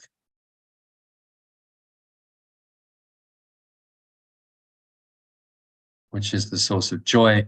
So it all goes together. These words are just pointers to this awareness that is beyond words. Love, peace, joy. These are the kinds of words we use to point to the state of mind that this perception will induce in both you and others. So we see it. I think Frances mentioned she was watching The Chosen, and I think you have as well. And you see there, what's interesting in that series is because it's so in depth, and they do it really slowly. It's not, a 2-hour movie of the whole of Jesus' life. It's you get to see the nuances, and you get to see the impact that this man Yeshua had on people through his transformed mind and his healed perception. He profoundly influenced people's lives. They got inspired, which is why he got a bunch of followers, and they followed him because he was an inspiring and a very calming, peaceful presence to be around. So his holiness, his pure formless awareness, blessed the world just by his presence. And then through that holiness, interesting, then he leads into the miracle principle. There is nothing my holiness cannot do. There's no word of difficulty in miracles. If you recall, that is the first miracle principle in the text. This is a restatement of that. There is nothing my holiness or my pure formless awareness cannot do. So if I'm rooted in that, then miracles are possible. And again, Yeshua demonstrated that very clearly. What is possible when you really allow holiness to come through you and guide your thoughts, words, and actions. He was a miraculous healer who just went around, trying to be of service to people, trying to help and heal and bless people through his presence, and sometimes did some miraculous healings to help them out of their suffering. They couldn't do it on their own yet. They still had to have an intermediary like Yeshua to do it for them, seemingly do it for them. But he always said, it's your faith that's really made you well. It's not really me. It's your belief that's doing it.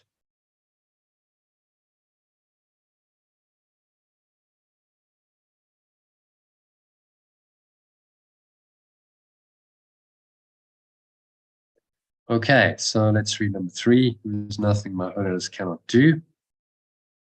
Someone else like to read that? Elaine, Francis, maybe. I can, yeah. There is nothing my holiness cannot do. There is nothing my pure formless awareness cannot do. My holiness is unlimited in its power to heal, because it is unlimited in its power to save. My pure formless awareness is unlimited in its power to heal, because it's unlimited in its power to awaken. What is there to be saved from except illusions? And what are all illusions except false ideas about myself? What is there to be awakened except illusions? And what are all illusions except false ideas about myself? My holiness undoes them all by asserting the truth about me. My pure formless awareness undoes it all by asserting the truth about me. In my presence of unholiness, which I share with God Himself, all idols vanish. In the presence of pure formless awareness, which I share with pure formless awareness of perfect love itself, all my false beliefs in form vanish.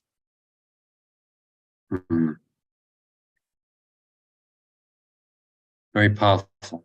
You feel that presence. So this is the eraser. This awareness is what erases all false beliefs. The entire construct of time and space is a product of a false belief. So this cancels that out, it erases it, and all of these beliefs and their projections disappear.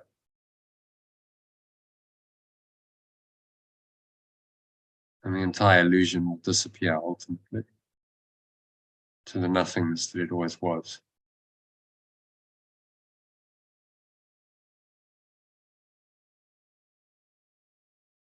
So any thoughts on that? For me, I think the whole lessons nearly, it's and I'm trying to link this one up to the others. It's like in my work, I hold appreciation circles. And when I did them first, I hated them. Like I hated appreciation circles, hated them. I used to dread them. Before I led them, I used to dread them completely. Yeah.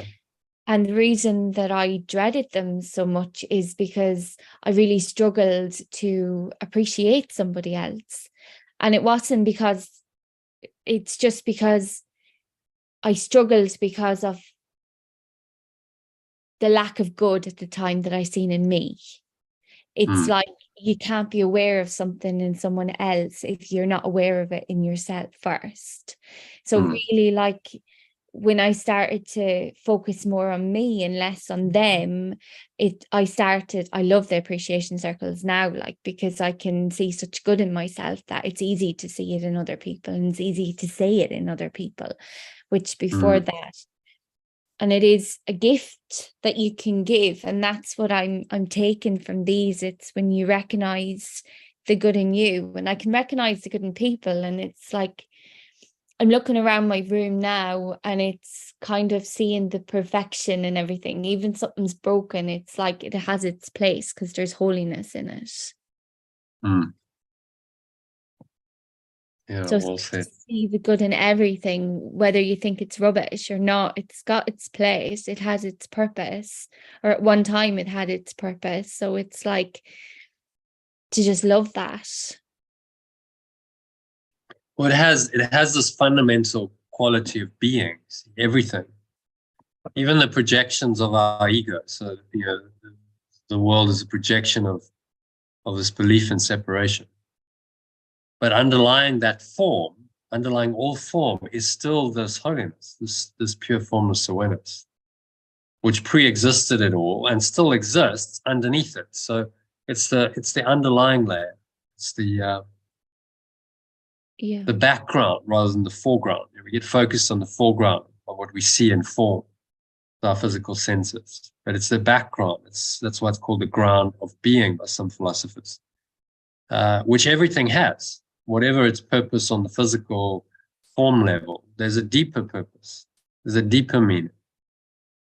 And so he says, in some of these lessons early on, he says, well, you can see the purpose of the universe in a table or a chair or any common object, because it shares the purpose, the one purpose that underlies the universe.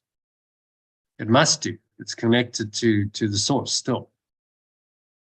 And that purpose is this awareness, this pure formless awareness of perfect love. It's to acknowledge that, recognize it, be in that ultimately, and transcend all illusions, and just rest in this awareness. So the table has the same awareness as you do, underlying it. It's still connected to this ground of being. You're seemingly sentient, it's not. But this awareness transcends definitions of sentient, not non-sentient. It's all mind, you see. It's everything has existence because it has this fundamental awareness. Otherwise, it simply couldn't be at all. And so it's to recognize that, acknowledge it, even in a simple thing like a table, but to apply it, in our lives, to human beings, to plants, to animals, to recognize just that perception of, I recognize that, this is the case. And therefore, there is nothing that this awareness cannot do. Okay? So there's no pain or suffering or sickness or death in this awareness. But when this awareness is brought into awareness, then it can heal all of those dysfunctions. It can undo all of that. So you might rephrase and say, there's nothing that it cannot undo. See? Or it cannot do. There's nothing it cannot undo. It can undo the whole projection, the entire projection of this universe, which is vast, all the galaxies and stars and planets, vast, enormous projection, but all of that is in the mind. It's in your mind. It's a vast projection of a false idea, a false belief. So it can all be undone just by your holiness, which is in you right now. So he's saying, well, there's nothing this cannot do. It's enormously powerful. It's a power to collapse the entire universe. Wow. Okay. So I can make the entire universe disappear through this power.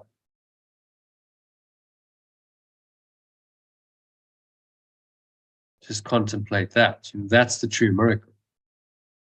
That means all pain, suffering, sickness, limitation, loss disappear through this power.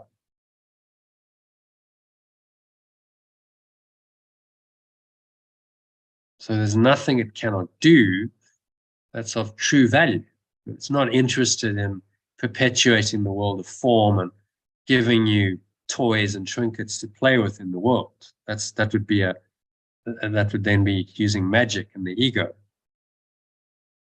So you got to remember that what he means here is there's nothing it cannot do to help and to heal and to bless. Not necessarily going to help you win the lottery or get the fancy new car or that your ego wants, because that's not what it does. It's not interested in that. It just wants to undo your attachment to, your enslavement to this world. So there's nothing that cannot undo, might be even more accurate.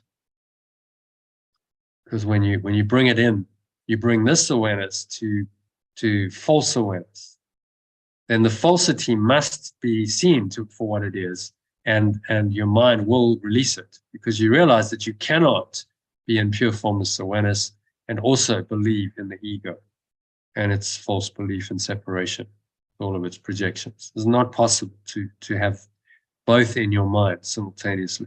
You must make a choice. It's to make that choice, because we're confused, we need the mind training to help us make that choice. not one time, but many, many, many times, over and over and over again, we make that choice. When we're confronted with any decision, when there's any difficulty, when there's any challenge, when we've got a problem we need solving, we can choose pure formless awareness. So we can allow this power to come through us and give us the answer. And just, show us how this all works. Amazing. So I had a little miracle I'll share. I think I shared it with some, but not everyone. So I'll share it again. A couple of years ago, I had a situation with this lawyer I was due some money, and he shortchanged me, basically. And it was pretty unethical. We had a legal agreement, and he just violated that and said, well, look, take it or leave it. So the amount of money that it was short was 140,000 Rand. That's South African currency. I remember the number clearly because I've mentioned this before. And the Spirit said to me, just let it go. It's fine. I needed to, he made an offer of a lesser amount. I needed the money at the time to go to the Vipassana retreat. So it said, just leave the outcome to me. Just accept the offer. So there's no drama. There was no fuss. Didn't fight him. I just sent an email saying, yeah, accept your offer. And he transferred the money, and I got it within 24 hours, really. And I just let it go. Okay, all that 140,000 Rand. The Holy Spirit said, leave it to me. Okay, maybe that means I never get it. I really did let it go. A few days ago, exactly that amount of money dropped into my account, which I wasn't expecting. It came from my parents, so a totally different source. But it wasn't anything I had to do. I didn't have to go work for it. I didn't have to. It was just kind of an advance on an inheritance. They just did it. And interesting, that it was exactly that amount. So that's showing, the reason why it was that amount was that reminded me of the story, which I kind of let go and forgotten. So I remember 140,000 Rand. That was exactly the number. And then no accident that I get it exactly that amount into my account. And that's just a miracle to show you that, okay, in that situation, I did trust. I let go and I said, okay, I'm going to trust the guidance. And there's nothing it cannot do. So it's brought it back to me in another way 2 years later, just to kind of say, well, you were never really shortchanged, actually. It was just a little forgiveness lesson. It was a test. You passed it, and okay, here's the replacement. You didn't really lose anything.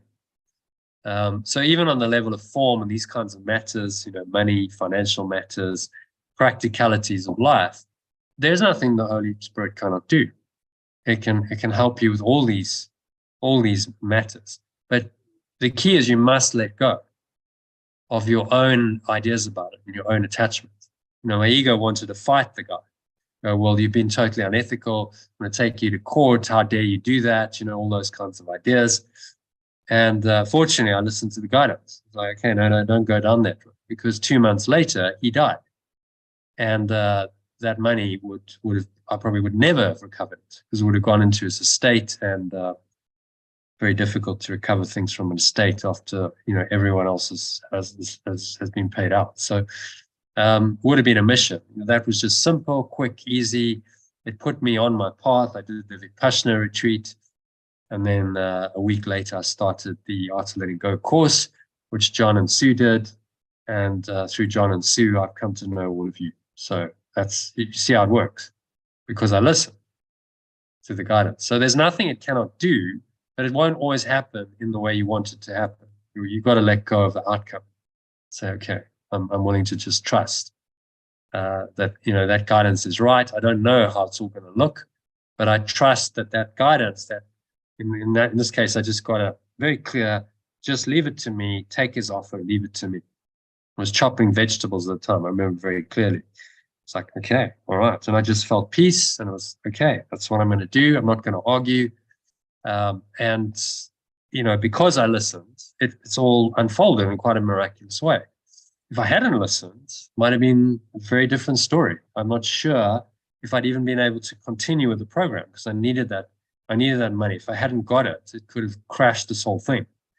So that's, these decisions can be really important. These are important, turning points in the road. You come to a fork in the road, and if you make an inspired decision, it's going to take you down a very different road, the miraculous path of awakening, rather than the ego's path of really just staying attached to form and these false beliefs. And there's a lot of pain and suffering. So there's nothing my holiness or my pure formless awareness cannot do. But the caveat to that is I must surrender. I must be in pure formless awareness and not in my ego, because I can't access this power if I'm believing in these false beliefs in form. So attaching to the form in that situation and going, well, it's about the money, and the guy's, he's been unethical, and he on the level of form he had been, he signed an agreement. There was no justification for what he did, but that still would have been an attachment to form. And another thought system. Okay, well, now there's a legal system and there's other rules, and now you bind your mind to all of that, and guess what? Pure formless awareness has been obscured, and you've forgotten that, and you got sucked into another ego rabbit hole where there's going to be a lot of pain and suffering, whereas you could have just avoided that. Okay, so any thoughts on number 3, lesson 38? Lovely one, which goes hand in hand with the first principle of miracles. There is no order of difficulty in miracles. There is nothing my holiness cannot do. It's just a restatement of that. So useful to remind yourself, you've got any problem, any challenge, remind yourself there's nothing my holiness cannot do. It's nothing my pure formless awareness cannot do. So I'm not really in charge. All you have to do is drop into that awareness and listen to any guidance that comes from it. If it tells me to do something, then do it without questioning, because it really does know what it's doing. And it knows way, way beyond, your limited perspective of the situation. 2 years ago, could I have imagined this would all have played out this way? No, I couldn't. I just had to trust. The guidance is very clear at that time. It says, do this. Okay, I do it. I don't know how it's going to work. I don't need to know the outcome. That's what's called faith. I just trust in the guidance that it's correct because it feels right. It felt peaceful. It felt calming. It felt like, this is right. It's wholesome. And so that's what I did. And then the outcome, if you're in that state, you listen to holiness or pure formless awareness, the outcome will inevitably be a positive one, but you don't necessarily know how that's going to look. In fact, that's part of the interesting thing about our lives. If it was all just, well, I know exactly what's going to happen in future, I'm consciously manifesting it all the time, then we don't get wonderful surprises, miracles that are unexpected. Much more interesting to live in a way. It's like, I noticed the money, and then it's like, oh, wow, that's exactly the same amount. Isn't that interesting? And then you notice these miracles. That's inspiring. You go, oh, okay. And so now you're living these principles and you're seeing them operating in your own life. And that's very interesting. That's the hero's journey. Okay, so happy to move on to the next one, lesson 39. My holiness is my salvation. Who would like to read that? Elaine? If you can read that one for us. Again, in the original, line by line, and then go to the alternative translation. Yeah, sorry, actually, you can see how I haven't been able to concentrate. Look what I've found. You seen all them? Kittens. Oh, wow. Well, can you see Lots how of many cats. there is? Yes. You look what you found. How did you find so many cats? I've got another 7 coming to me. So I've got to concentrate on this. So this is all going in, I promise, by osmosis. Look what I found, a whole litter of kittens. Okay. I guess that's what happens to animal lovers, isn't it? I was just going to say, don't worry, you haven't got all these to look. What does your husband say? Oh, look what I brought home, a whole litter of kittens. It's quite, he gets quite upset, but he rolls his eyes and goes, oh God. No, I've done some. You got to do what love would do, haven't you? So, of course. They obviously need your TLC for a while. So, yeah, no, all's good, all's good. But sorry, yeah, so I've actually not been concentrating so well, but it has been going in. Yeah, that's okay.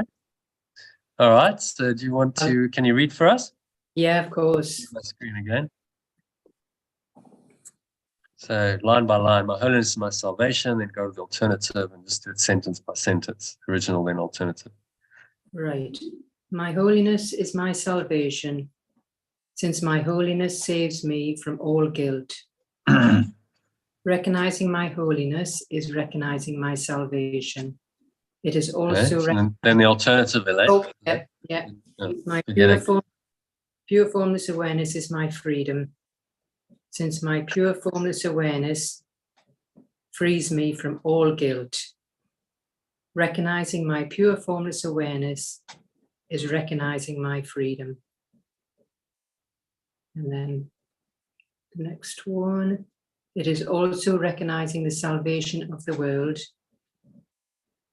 It's the same. No. It is also recognizing the freedom of the world.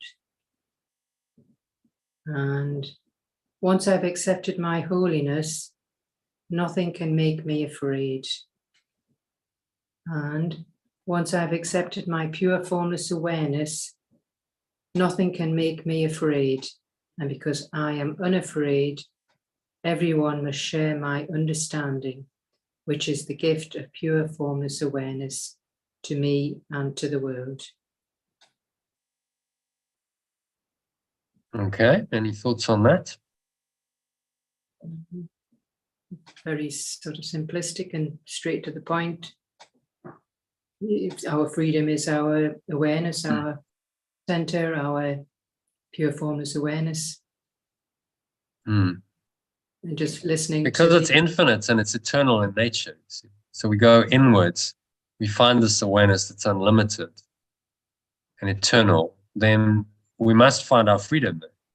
It's the only place where there's no limits, no boundaries, no borders, no limits, no pain, no suffering, no sickness, no death.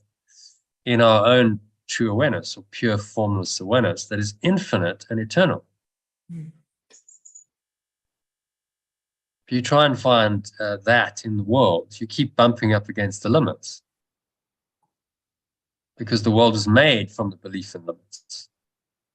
Belief in separation believes in limits and limitation and lack and scarcity. So now how can you find freedom in a construct based on an idea of limitation and lack and scarcity and suffering?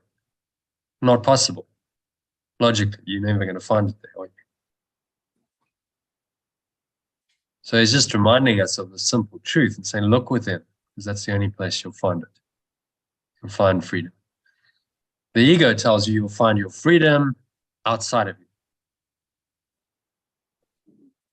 So go and do something to increase your freedom. Maybe that's travel for you. Maybe it's making more money. Maybe it's having a nice car, having a nicer house. All of these are attempts by the ego to create freedom in the body and in this world. And they will fail, as all its attempts do, because you will never find the unlimited freedom that you seek in those forms.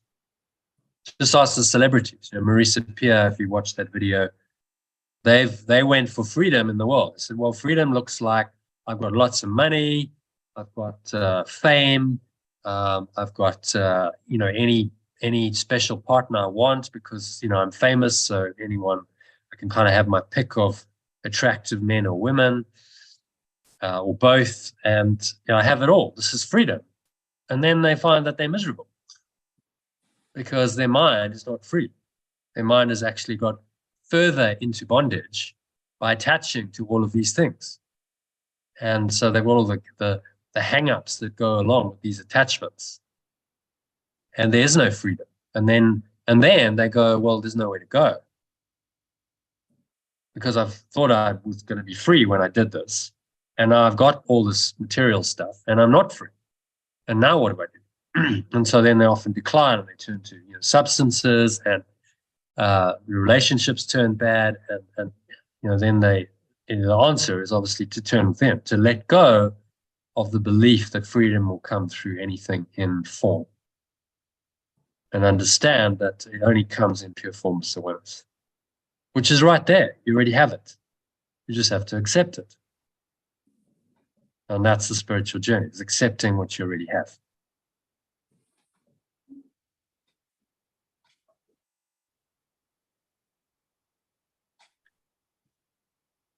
So recognizing the freedom, and then the second part of it, he's talking about nothing can make me afraid. So it's a fearless awareness, and I can extend that. Everyone must share in my understanding, which is the gift of pure formless awareness to me and to the world. So just like Yeshua, he taught us that there's a way out of fear. We can overcome fear and anger, hatred and attack thoughts in any situation, even one as extreme as the crucifixion. That all of these thoughts and emotions can be overcome. And so everyone, we're now giving people through our example the opportunity to share in our understanding. Just by our example. And that, that's the power of any spiritual teacher, is do it by example, give people the opportunity to share in your understanding. And if they take it, they will share the same understanding ultimately, because you've led them by example. There'll be people who don't want to go that way, and then they'll have to reject you and your teaching. And that's okay. Not everyone's going to do this all at once. But there will be people, if you have this understanding and you listen to the guidance and you express it out, then there will be people who resonate with the message, and they will come. And the Holy Spirit will make a plan to connect them. This community, Hearts of Letting Go community and program is a testament to that. It happened. When I let go, it just started happening organically, naturally. And now people show up every day. So that can happen for you too. You can build your own community tribe of people whom you're sharing your understanding with. And that's the whole point, is to ripple this out, radiate it outwards to everyone, because everyone actually wants and needs this understanding. And everyone is seeking for freedom. They just don't always know where to look for it. Most of the time they're looking in the wrong place, and they'll never find it there. They'll never find it in the external world. Okay, so any other thoughts on that? Number 39.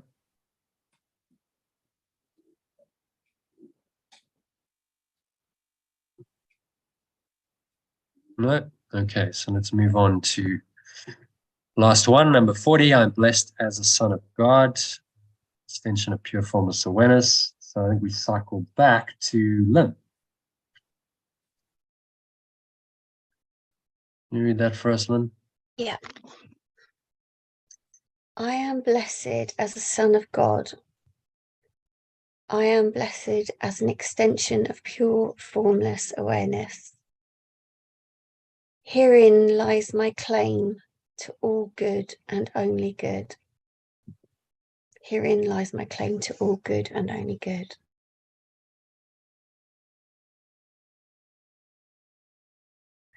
I am blessed as a son of God. I am blessed as an extension of pure formless awareness. All good things are mine because God intended them for me. All good things are mine because pure formless awareness intended them for me. I cannot suffer any loss or deprivation or pain because of who I am. I cannot suffer any loss, deprivation or pain because of who I am. My Father supports me, protects me and directs me in all things. My source supports me, protects me and directs me in all things. His care for me is infinite and is with me forever. I am eternally blessed as his son. My source supports me, protects me and directs me in all things. Its care for me is infinite and is with me forever. I am eternally blessed as its extension.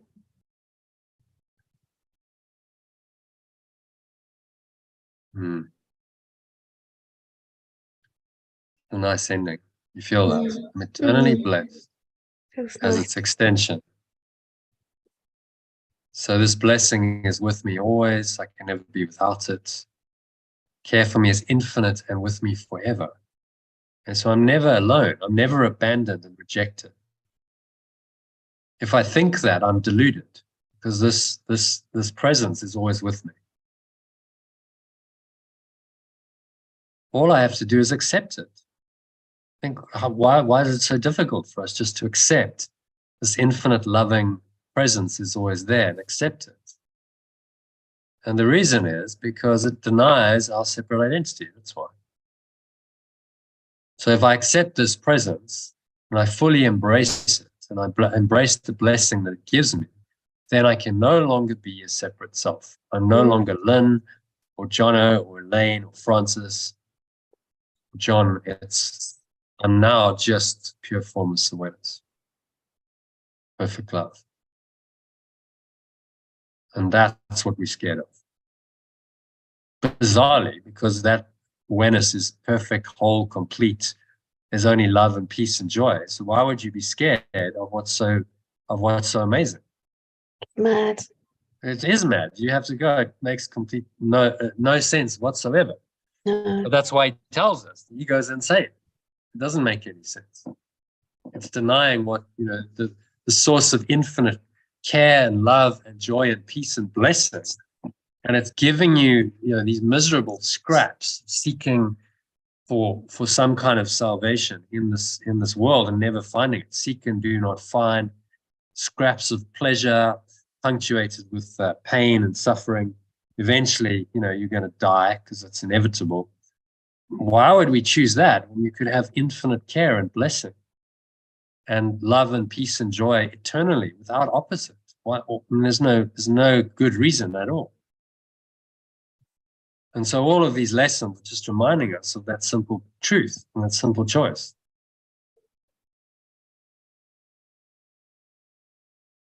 And we are eternally blessed as the extension of our source. If we allow it. If we allow it, that's the if we allow it. If you don't want to be blessed and you prefer to be in pain and suffering, then you can choose that if you want. But he's trying to wake us up through these lessons to the fact that we don't have to choose it anymore. It's not necessary. Suffering is not necessary once you realize it's unnecessary. Once you realize that you're eternally blessed, this is available to you. Why would you continue to suffer? No good reason for it. So that day when I had the pain, I was choosing to suffer. Or I was thinking some thoughts that created physical pain in me. Did you suffer mentally and emotionally? Were you like, oh, this is terrible. Oh, I'm No, so tired. no, I didn't get lost. No, not at all. No, because I even said to Sally, I said, in the past, perhaps if I'd felt that much discomfort and pain and all the rest of it, I would, 100%, I would have gone to the doctors.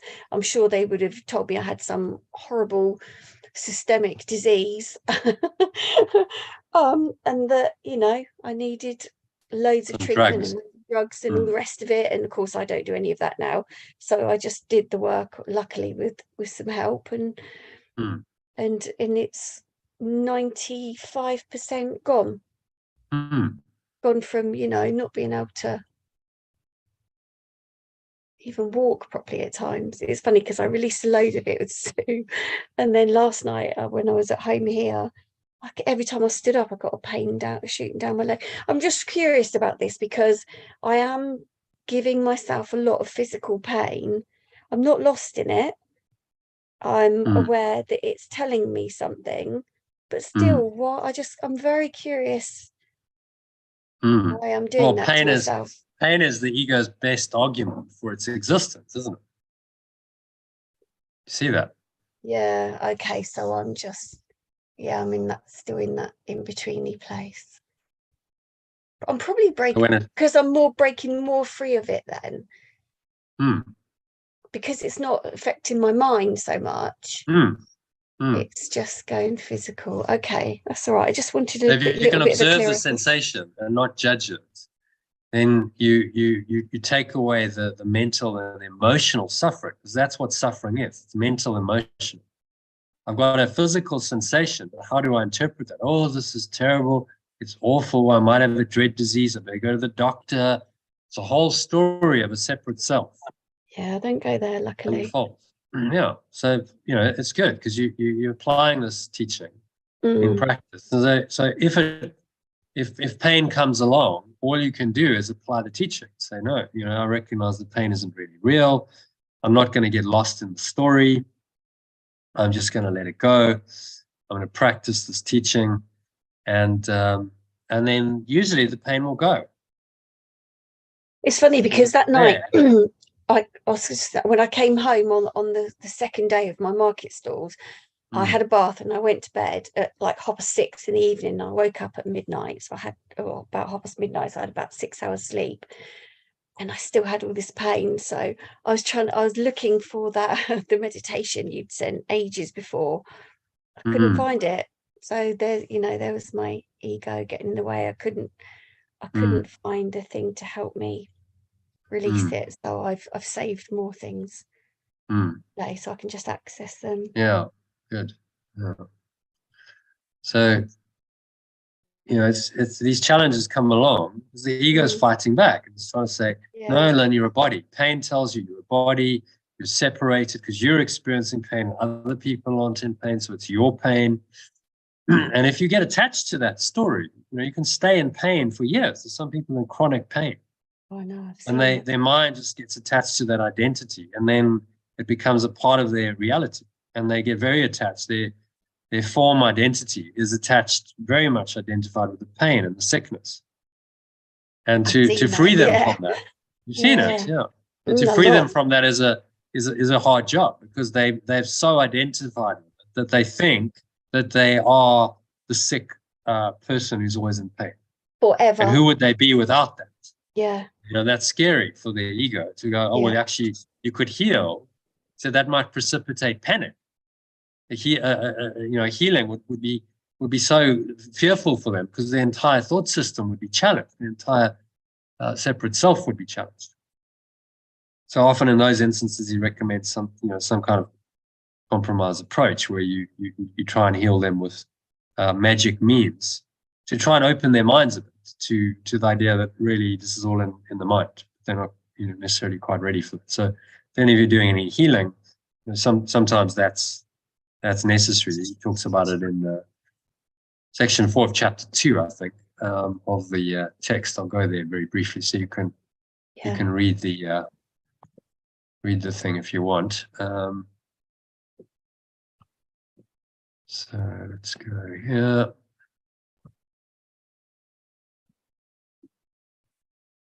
In healing is released from fear, if I recall. So he says a compromise approach. So do you want to read that paragraph? All material means. Can you make it just a little bit bigger, please? Oh, sure. Yeah. So number 4, all material means. All material means that you accept as remedies for bodily ills are restatements of magic principles. This is the first step in believing that the body makes its own illness. It is a second misstep to attempt to heal it through non-creative agents. It does not follow, however, that the use of such agents for corrective purposes is evil. Sometimes the illness has a sufficiently strong hold over the mind to render a person temporarily inaccessible to the ailment. In this case, it may be wise to utilize a compromise approach to mind and body, in which something from the outside is temporarily given healing belief. This is because the last thing that can help the non-righted mind or the sick is an increase in fear. Non-right-minded. It's a bit of a tongue twister. That I've never seen that word used anywhere other than the course. Non-right-minded. It makes sense, yeah. They Yeah, are they're already confused, basically. in a That's what it is. fear-weakened state, yeah. If they are prematurely exposed to a miracle, they may be precipitated to panic. This is likely to occur when upside-down perception has induced the belief that miracles are frightening. And yeah, some people just aren't ready. Like you say, if they associate so much of their life and their energy and their thoughts and their time to that illness, they don't seem to want to let it go either. No.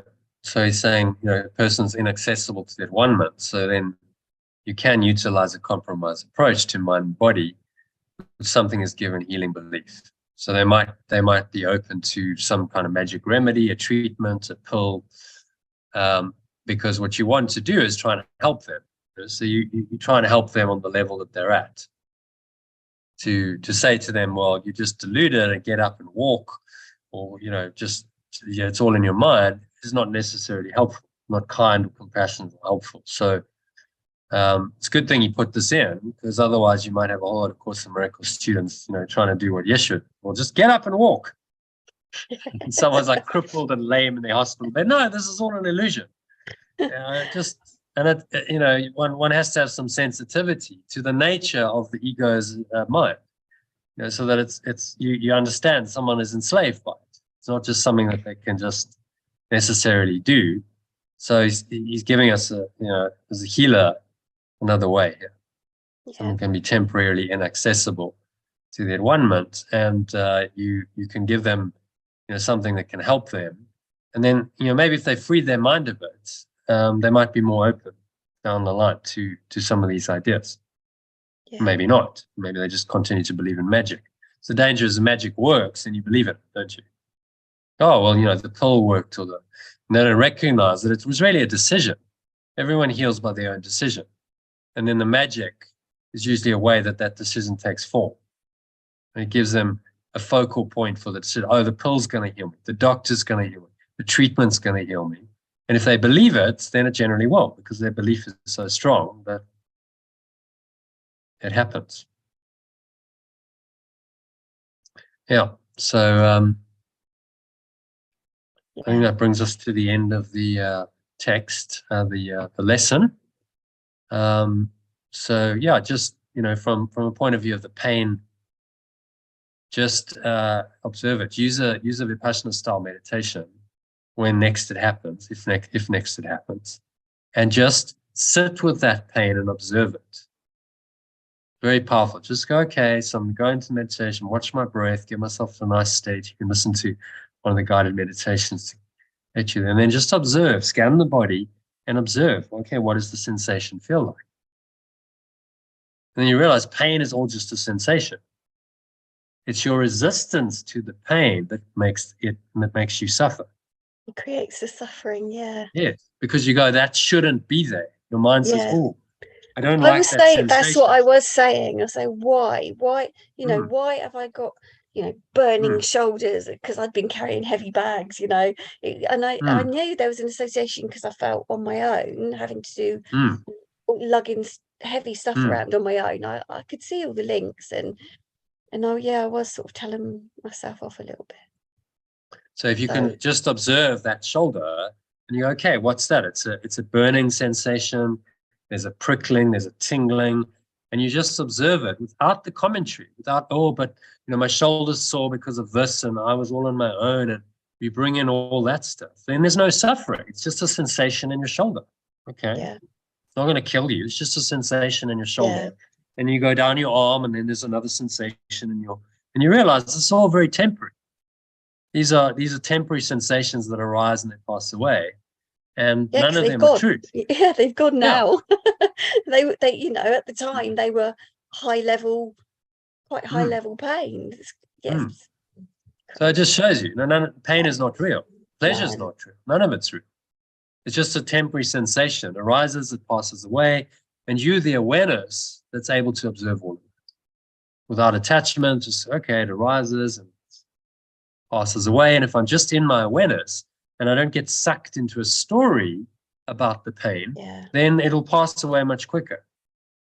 But if I want to attach to that, and I want my mind, my ego mind starts going, oh, this is good food for your separate self, and then it starts building a case for itself around this experience, then the pain will last because your mind is attached to it. Your mind wants it because it strengthens the separate self. Yeah. Okay. Yeah. Thank you. So yeah, just observe it, and it will dissipate. It will pass away, and you realize it's not really pain. What is it? It's a sensation in the body. You label it. We call it pain. It's a sensation in the body. If you don't avoid it, if you don't try and fix it, or you say this shouldn't be happening, then it's a sensation in the body that arises, and in time it'll pass away. And you observe that. And the more you observe, the more likely it is just to pass away, because there's nothing to hold it there. You're not attaching to it. So if you're not holding on to it, why would it stay? It just disappears. Yeah. Into the nothingness it came from. Okay, so let's have a look at our text reading for today. So auto saves and available. Not sure why that's the case. There we go. So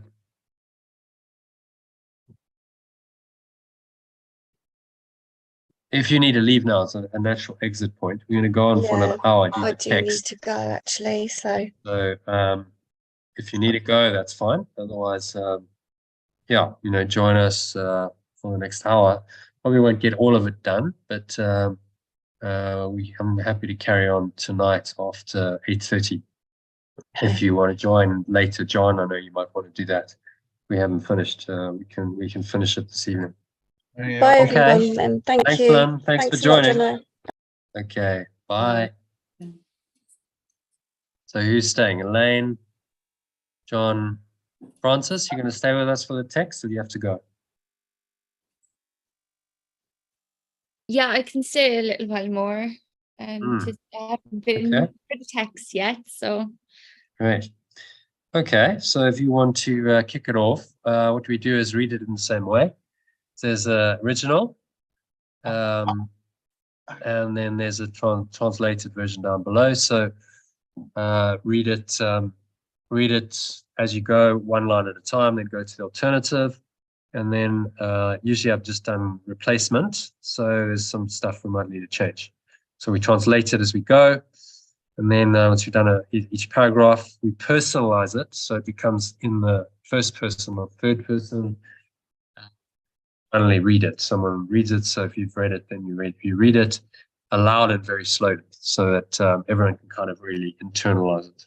And then I record that, and in time to come, I will put out a meditation on that.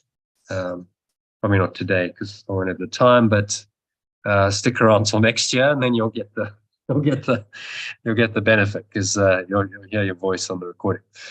Okay, so this one is called The Gift of Freedom, section 4, chapter 8. So yeah, take it away. Read number 1, just sentence by sentence, then go to the alternative down below in the grey. Okay. If God's will for you is complete peace and joy, unless you experience only this, you must be refusing to acknowledge his will. If perfect love's awareness for you is complete peace and joy, unless you experience only this, you must be refusing to acknowledge his will. No, that needs a bit of change. It's awareness. Awareness. You see, so we translate God's will Okay. into awareness. Okay. Because it isn't like a will that says you should do this necessarily. You see, at the highest level, it's just an awareness. Okay. God's will is not, well, do this, do this. It's just remain in this pure formless awareness and experience the peace and the love and the joy that are the gifts of that awareness. That's all that God's will is. So it's just an invitation to join with this awareness and be that awareness. Okay, next one. His will does not. I don't know that word. It's like Vacillate. vacillate. His will does not Do vacillate. you know what that means? Or not? I don't Okay, know. so vacillate means that it changes. Vacillation means it changes from one thing to another. So Okay. one moment you go, I'd like to go that way, and then you vacillate and go, no, actually, I'd like to go that way. And so the Okay. vacillations keep us confused between these two thought systems, because in the end, there's only two ways. There's two thought systems. We vacillate between them in the early stages of this learning. You go, oh, no, I really want pure formless awareness. I want love. And you do a session like this and amazing, and then something comes in and it challenges you, and then you vacillate and you go, oh, but actually maybe, I need to think about my finances, or I need to think about my special relationships, so on. And then we have a vacillation because we're not in one awareness. We flip-flopped. So this is what he's talking about, these vacillations of will. So, but this awareness, so its awareness does not vacillate.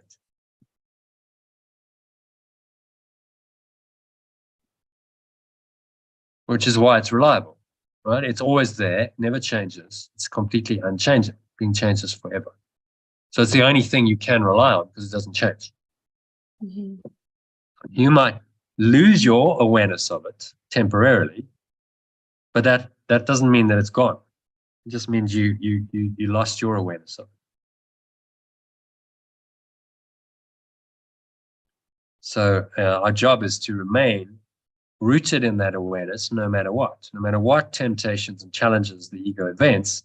Our job is to stay in the changeless awareness, stay connected to it, because therein lies happiness, peace, joy, love, security, safety. Because it doesn't change, because we know we can rely on it. Whereas everything the ego has created is changeable, and that's how you actually tell the difference. If something is permanent, then it must be real. If something is impermanent, then it cannot be real. So by that standard, then most of what you experience in this world is impermanent and unreal. Pain, it's impermanent. It comes and it goes. It's impermanent. It's not real.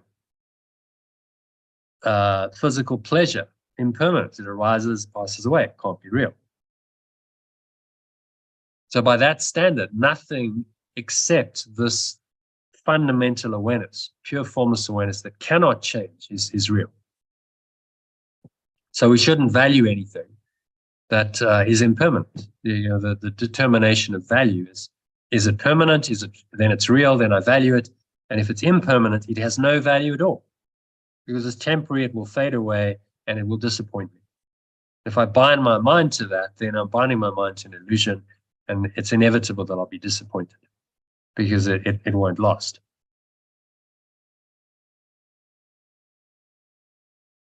Okay, so number 3. When you are not at peace, it can only be because you do not believe you are in him. When you are not at peace, it can only be because you do not believe you are in it. Yep. You're in this awareness. Okay, yes. So when you are not at peace, it can only be because you do not believe that you're in the awareness. Okay. Let's say, because if you were in that awareness, you would experience peace. Peace and pure formless awareness go hand in hand. Yes. That's actually how you tell. If I'm not peaceful, then I can't be in pure formless awareness, because the condition of pure formless awareness is peace, as he taught us in one of the recent text sections. Mm-hmm. Condition of the kingdom, it's called. Condition of the kingdom, which is the state of pure formless awareness, is that you must be at peace. If you're not at peace, then you're not in the kingdom, you're not in the state. So that's how you tell. So peace is your lack of peace. If you have a disturbance in your peace, it's like the canary in the gold mine. And they used to send canaries down into the gold mine before they had fancy detectors, because the canaries are more sensitive to carbon monoxide. And so the canaries would die before humans did. So if the canary died, they would go, oh, okay, we'll get out of here because there's carbon monoxide before we all die. It's the same thing. Okay, there's peace. There's a lack of peace, canary in the coal mine. My peace has been disturbed. I'm out of pure formless awareness. Then what is called for is a miracle or a correction. I need to correct my mind to restore it back into this pure formless awareness. So I need to let go of whatever the thought and the emotion is that's covered over my peace to restore it. And that's all we do. Just let go of what's not real, what's not true, and then pure formless awareness underlies all that, and then peace is a natural outcome of that. So it's a cutting away. It's a doing away with it. I share the analogy of Michelangelo. So how he did his sculpture, his great sculptures of David and others, was he simply said, well, actually it's in there already, and I've just got to reveal it. Interesting thought process. He didn't say I have to create it. He said, I've just got to chip away at everything that's not David to get to David. So I've got to chip away at everything that's not my true self to reveal the true self. Same idea. Which is much easier than going, well, I've got to be the perfect self. Because if you think you're coming from a state of imperfection, as your human self, and then that perfect Christ self is often for people it's just, how can I be that? Because I've got all my hang-ups and dysfunctions. So this is saying, no, all you've got to do is chip away at those hang-ups and dysfunctions, let them go, and what will reveal itself is your true self, because it's already there. You don't have to make it. It's already there. You just have to cut away what covered it over. And that's essentially the difference between this teaching and many other teachings, let's say a more kind of form-based, materialistic, conscious manifestation path, things like The Secret, if you're familiar with that, conscious manifestation, Abraham Hicks, various iterations and variations of the theme of, well, we're going to show you how to consciously manifest what you want, what you think you want anyway, so that you can be a better self. Really, that's the assumption.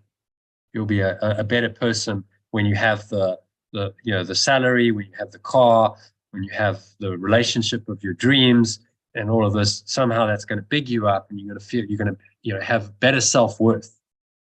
But all based on form, on achieving outcomes in form. So it's a very fragile base. And it never works, because when's enough? When if you follow that path, when do you ever say, okay, that's enough? You never get there, as the celebrities and so on have demonstrated. They have all of it, and it's still not enough, because they don't feel like they're enough. Whereas if you cut that all away, so no, actually I am enough already, and my job is just to let go of any thoughts that I'm not enough, much easier. Mm-hmm. And it's subtle, but it's very profound, that difference. So if you're seeking some kind of satisfaction externally, you'll never find it, because when is enough enough? Desire is, the hedonic treadmill, they call it. Just goes on and on and on. And all the time that you're saying, I don't have enough, you're saying, I'm not enough, you see? Let me say, I don't have enough, so therefore I've got to go after another goal. What am I saying? I'm saying, I'm not enough in myself, so therefore I've got to go get more. So you're actually teaching your mind that you're not enough, which is taking in the opposite direction from where it needs to go. So the approach is, no, I am already enough. And if there's a doubt and there's the disbelief, I just need to let go of that and keep reminding myself that I am already enough as I am. I need do nothing. It's all there as I am. I'm perfect. I'm whole and I'm complete. And when I've accepted that fully, then the journey's over. I don't need any more forgiveness lessons then, because I've accepted myself as I truly am. So a much simpler, much more direct path that actually does work, because you're accepting the truth rather than trying to spin another illusion. The idea of becoming a better false self is ridiculous. False. So why do you want to be a better false self? It's still false. This is saying, no, there's only one true self. It is your true nature. So let go of everything else, and that is what will reveal naturally, because there's nothing else. So keep cutting away, keep letting go, in other words, and then this will reveal itself. And that's the path that we're on. And that's that, any authentic spiritual teaching is teaching this. It doesn't teach, you're a dysfunctional self and you've got to become a better self. It says, no, your self is already there. Your self is perfect, whole and complete. You just haven't accepted that yet. That's your only problem. So now you've got to let go of all of the blocks to the awareness of love's presence so that you can finally accept it. Okay, so number 4, yet he is all in all. Yet he is all in all. Yet he is all in all. It is, shall we change that? So yet. It is all in all. Yeah, that kind of works. Its peace is complete. His peace is complete and you must be included in it. Its peace is complete and you must be included in it. Okay. So this is what he's saying. Peace is already there. You must be included in it. This pure formless awareness of perfect love is there. It's yours. You must be included in it, because it's all it is. All it really is. So how can you be excluded from all it is? The ego's, you can see the ego's position is totally untenable. How can you exclude yourself from what's everywhere? It can only be a false belief that did that.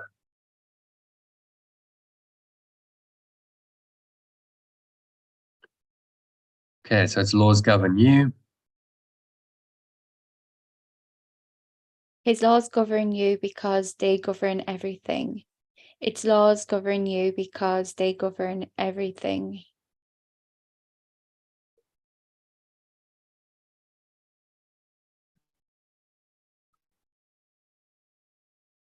You cannot exempt yourself. You cannot exempt yourself from his laws, although you can disobey them. You cannot exempt yourself from its laws, although you can disobey them. Yet if you do, and only if you do, you will feel lonely and helpless because you are denying yourself everything.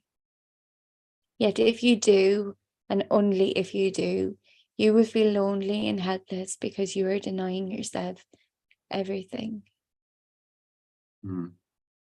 There's lots of times I felt like that Lonely and helpless. And lost, I would say, because I wasn't connected to source. I was aimless, I would say. And I knew it was me that had disconnected, but I couldn't find the way back.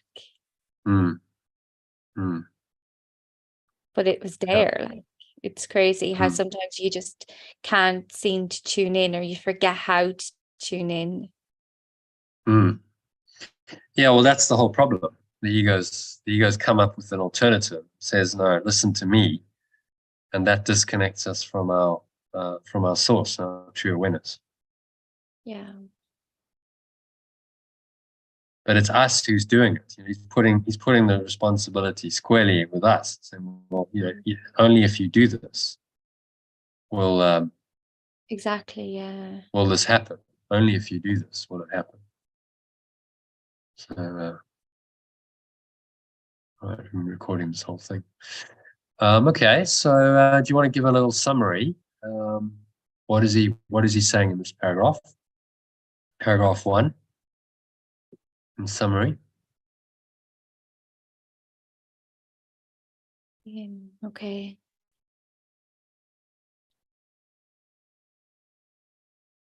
That his will for everybody is peace and joy, and that's unchangeable. And if we disconnect from that peace and joy, because that's all that there is, then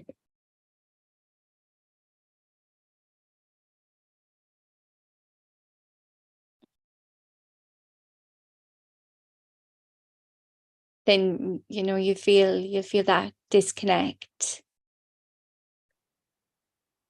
And you feel that disconnect is because we're not following the laws. We're not following the laws that is just governing everything, really. So peace is this canary in the coal mine. Like, if I'm not at peace, it means I must have denied my pure formless awareness of perfect love in some way. Yeah. And if you're honest with yourself, you'll see how you've done that. Irrespective of what the situation is, you've reacted to it in a way that has denied this true awareness is still there. Which means that you can correct it. You see, if you accept that responsibility, then you can correct it. If you say, I'm a victim of the world, I have no choice. If someone's done it to me, I'm a victim, I'm unfairly treated, I can't do anything. You deny yourself the power to correct it. You can't change it.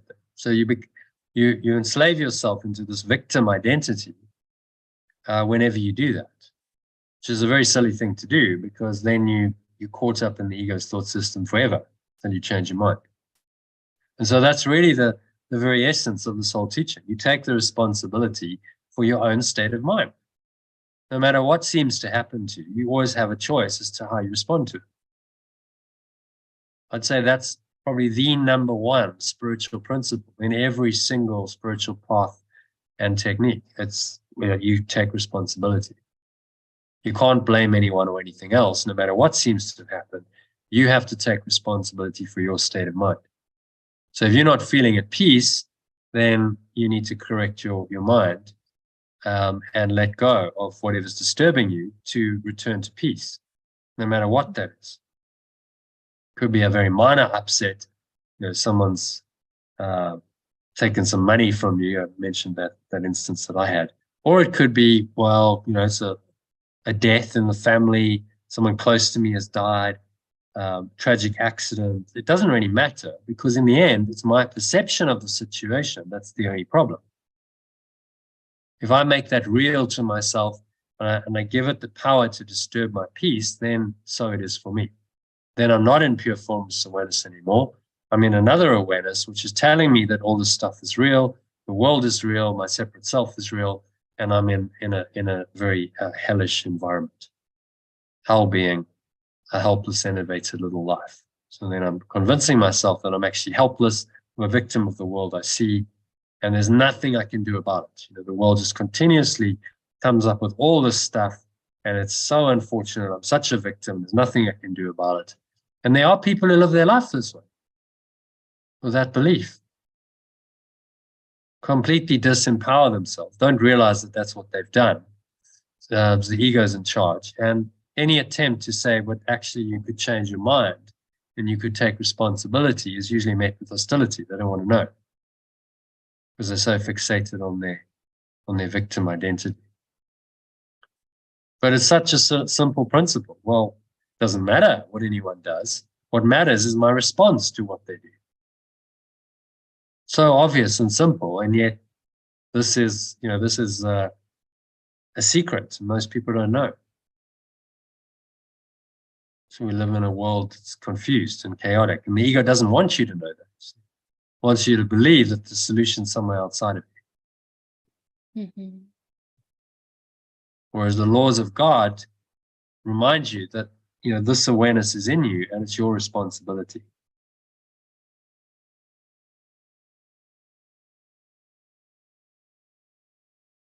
Okay, so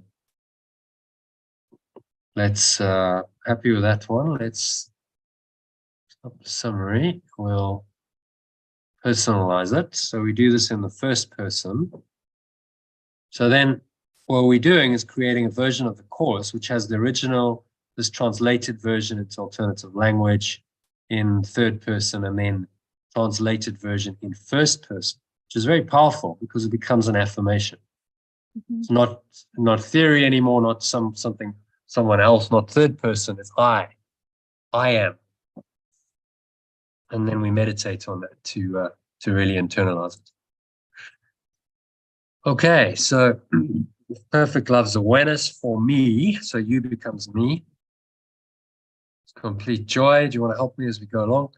Unless you experience, unless I Only experience this, only this. I must be refusing to acknowledge it. If perfect love awareness for me is complete peace and joy, unless I experience only this, I must be refusing to acknowledge its awareness. It is quite powerful, actually. Yes. Yeah, much more, because it becomes personal. Yeah. And that's, you want to personalize it. You want to make it, no, it's not about some theoretical person. It's about me right now. What am I feeling and experiencing?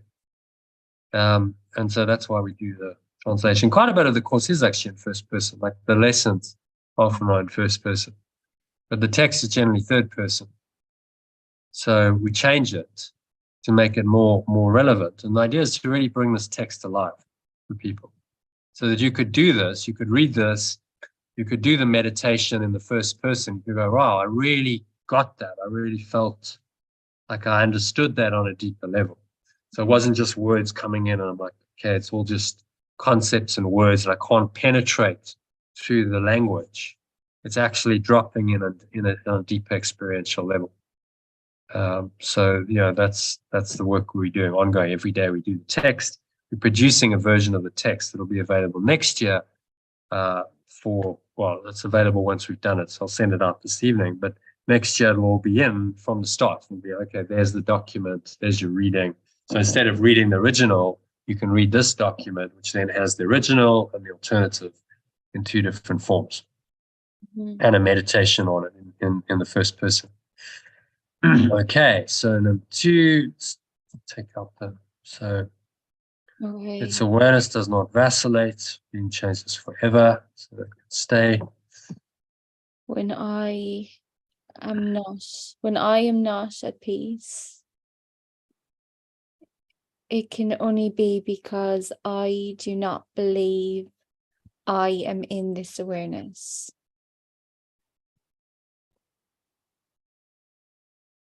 Yeah. We could even drop in just I am this awareness. Okay. Do not believe that I am this awareness. I do not believe I am this awareness. More powerful, isn't it? Okay. Yet it is all in all. This peace is complete. And I must be included in it. Its laws govern me because they govern everything. I cannot Maybe govern, I don't know. Its laws direct me, maybe. Yeah. Do we want to use govern or guide me? Its laws guide me because they guide everything. Yes. Is that too weak? I don't know. Govern's a bit stronger. Okay, Maybe we'll leave govern. We don't want to dilute it. They govern everything. I cannot exempt myself from its laws.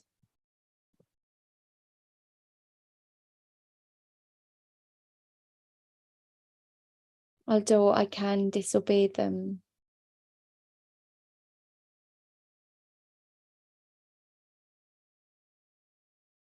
Yet if I do, and only if I do, I will feel lonely and helpless because I am denying myself everything.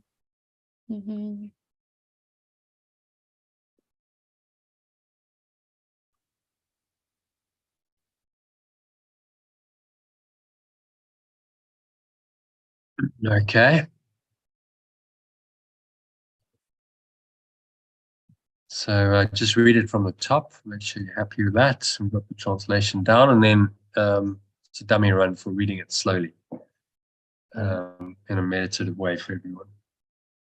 If perfect love's awareness for me is complete peace and joy, unless I experience only this, I must be refusing to acknowledge its awareness. Its awareness does not, oh my God. Vacillate. Oh my God, I'm going to have to write that down. Vacillate. Yeah. Vacillate. Its awareness does not vacillate, being changeless forever. When I am not at peace, it can only be because I do not believe I am this awareness. Yet it is all in all. Its peace is complete, and I must be included in it. Its laws govern me because they govern everything. I cannot exempt myself from its laws, although I can disobey them. If I do, and only if I do, I will feel lonely and helpless because I am denying myself everything. Yeah. Okay, so read it in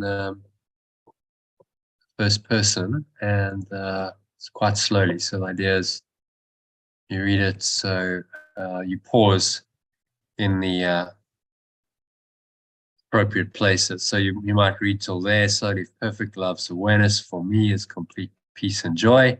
You pause, so you allow people to actually say it aloud to themselves as an affirmation in the pause. So just imagine you saying it again for a few seconds, and then you carry on. So commas are not a natural pause, full stops, obviously. And yeah, just kind of go intuitively. You see, most of the time there's a comma. So when I'm not at peace, you pause there for a couple of seconds, let people say it, and then you carry on. It can only be because I do not believe I am this awareness. And then let them catch up at the full stop for a few seconds. And that slowness seems to really be powerful. It gives is really what you're doing then in the gaps, the pauses, you're inviting pure formless awareness in, aren't you? Because the silence and pure formless awareness go hand in hand. So inviting it to come in and arise in people's awareness in the gaps between words. Okay, so you're going to read it, Francis. John, Elaine, just and close your eyes, take a nice deep breath in and out through the nose, get into that diaphragmatic breathing, allow these words to come in to your awareness, and repeat them in the gaps that Francis leaves. Allow them, make sure you mute it. Okay, so just recording, so just start now, Francis. If perfect love's awareness for me is complete peace and joy,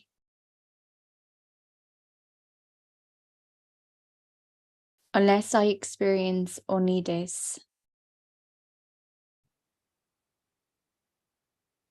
I must be refusing to acknowledge its awareness.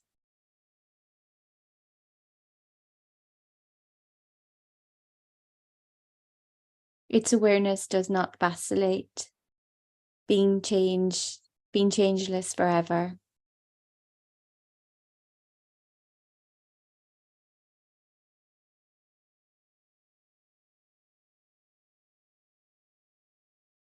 When I am not at peace,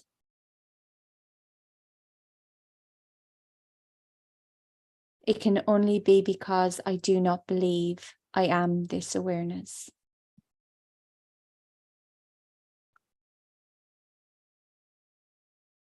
Yet it is all in all. Its peace is complete, and I must be included in it. Its laws govern me because they govern everything.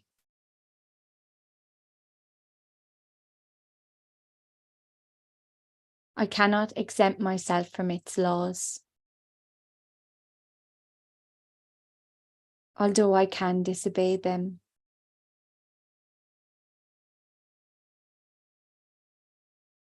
Yet if I do, and only if I do, I would feel lonely and helpless because I am denying myself everything. So it is.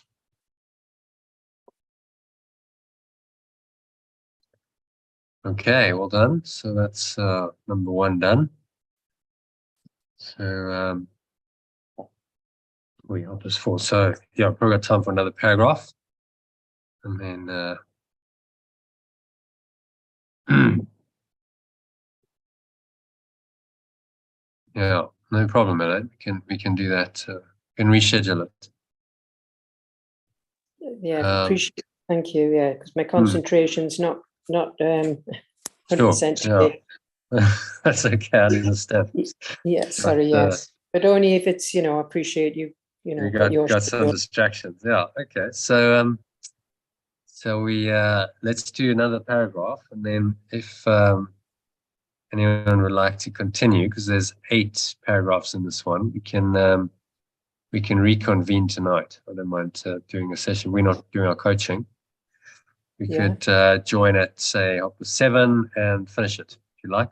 John, would you like to do that? Or I can come back about 9 o'clock, actually. 9 o'clock. Okay. Yeah. Yeah. All right. Elaine, you?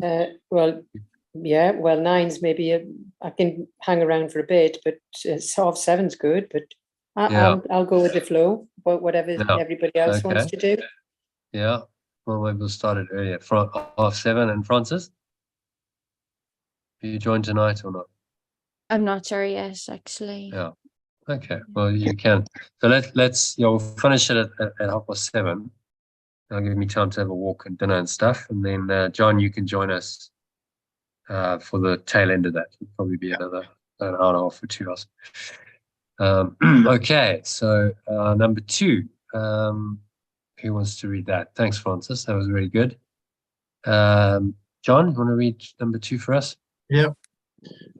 I am come as a light into the world that does deny itself everything.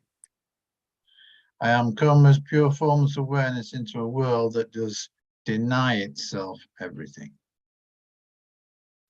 It does this simply by dissociating itself from everything. It does this simply by dissociating itself from everything.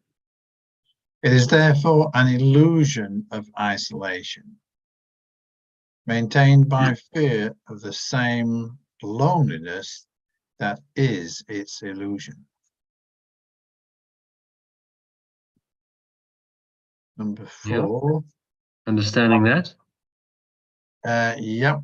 Yeah, it is an illusion of isolation. It's an illusion that we cut ourselves so we off. fear the illusion. It's not real, but we fear it, and then we make the illusion real. Yeah. Okay. I said that I am with you always, even unto the end of the world.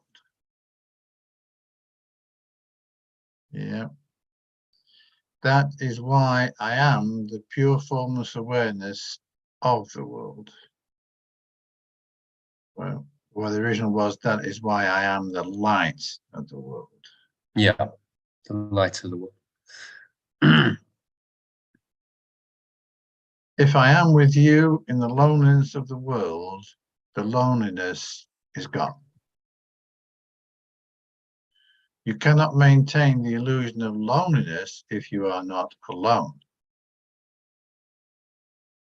My purpose then is still to overcome the world.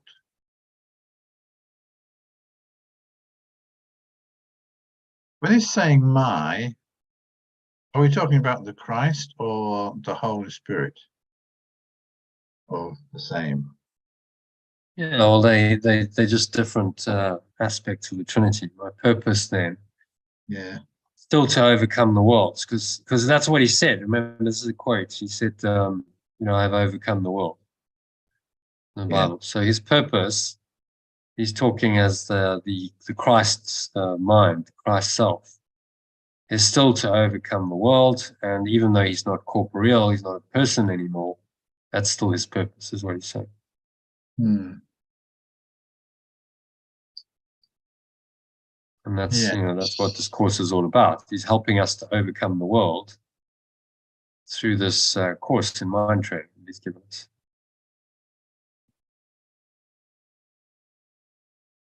So I just had a thought, actually. When we're talking about Holy Spirit and Christ and the Holy Trinity, I mean, in Christian terms, it relates back to the New Testament, but if the starting point of this Christian faith is the coming of Christ, what was the Old Testament about? Where did the inspiration for that come from? Well, people were still tapping in because God's eternal. They were still tapping into this eternal source, in their own way, but it was quite distorted. You saw there was the idea of a vengeful, wrathful God, and God is only the God of our tribe rather than the God of everyone. These are all distortions in understanding. Yeah. Okay. So it's the eternal presence, and then Jesus came along. Yeshua came along as a someone who'd awakened fully to this presence, and so he taught from that presence without any ego, which was what made him the Messiah. Yeah. Because there was no ego left in it, which is an unusual state to attain.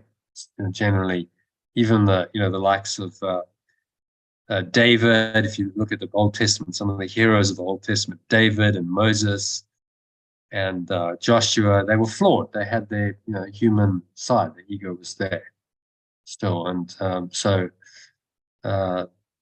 they weren't the pure Christ. And Yeshua, as he said, I was the first one to complete my part in that oneness. So he's the first person who bridged the gap and went the whole way into pure formless awareness. And so now he leads the at one because he's the way show for all of us.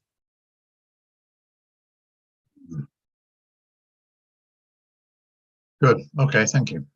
Did we get to number 7? You cannot maintain the illusion of loneliness if you are not lonely. My purpose then is still to overcome the world.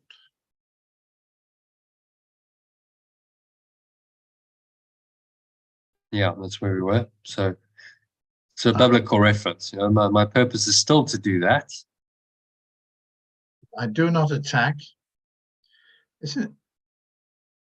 I do not attack it, but my pure formless awareness must dispel it because of what it is.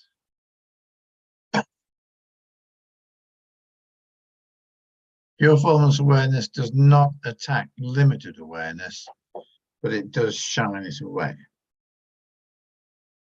If my pure formless awareness goes with you everywhere, you shine it away with me.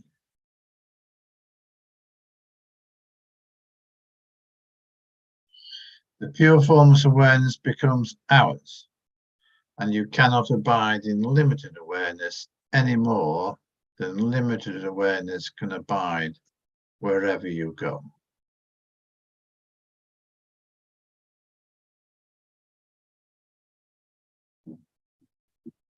The remembrance of me is the remembrance of yourself, and of who and of it who sent me to you.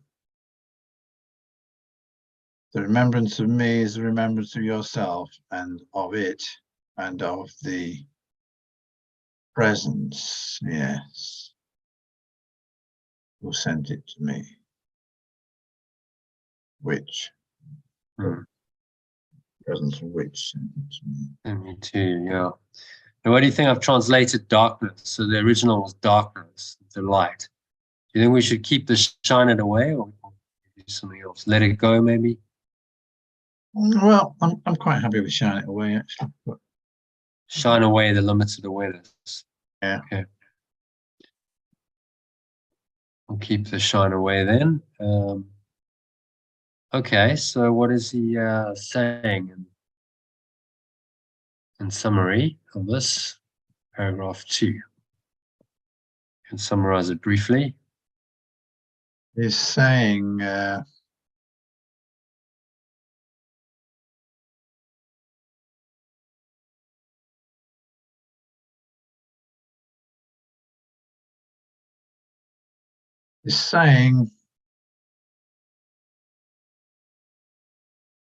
Christ's Holy Spirit is here to light my world and shine away all darkness.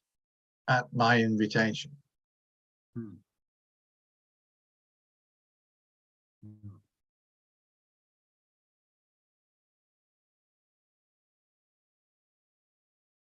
Good. Mm. Anything else you want to add to that? And I am only alone when I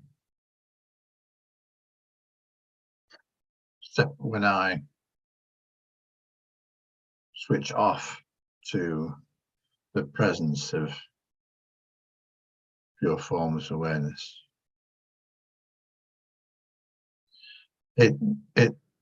Because pure formless awareness is always there, the light is always there. It's me that closes off to it. Hmm. And the illusion of loneliness cannot be maintained if you're not alone. Yeah. Self-evident. So if that presence is in your mind, you're in that awareness, how can you believe you're alone?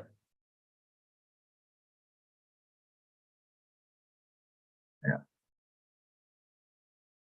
So the illusion of loneliness is just an illusion that comes from our disconnecting from source. When we're not in that awareness, we feel like we're alone, we're abandoned, we're rejected. Then we have this illusion of loneliness, which causes us pain and suffering, and it perpetuates the idea of separation. And the separate self that thinks it's all on its own.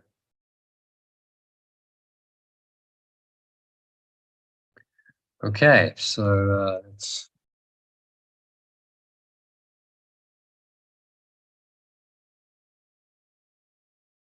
personalize this.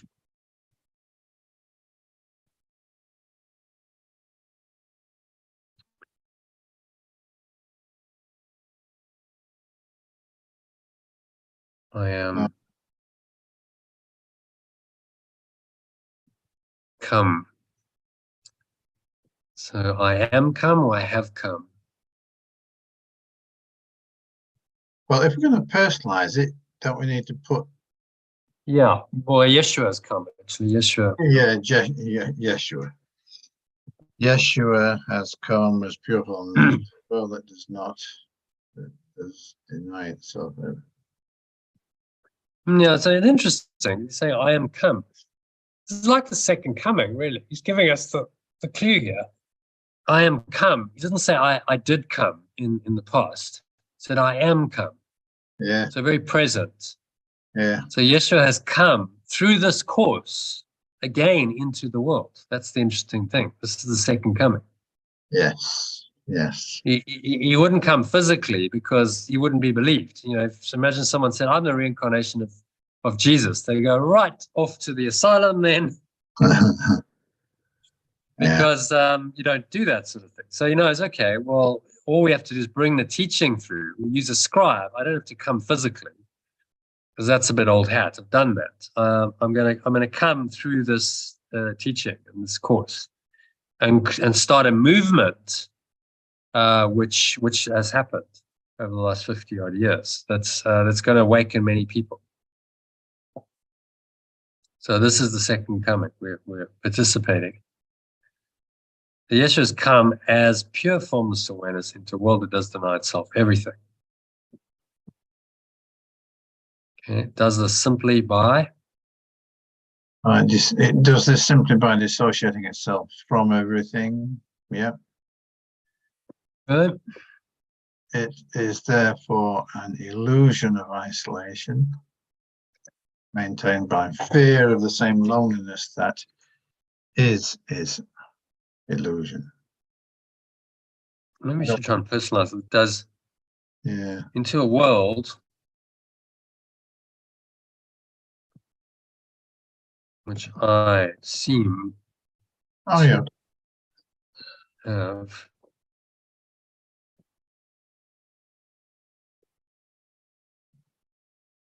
denied myself everything. Yeah, that's good. Yeah, it makes it more personal. So I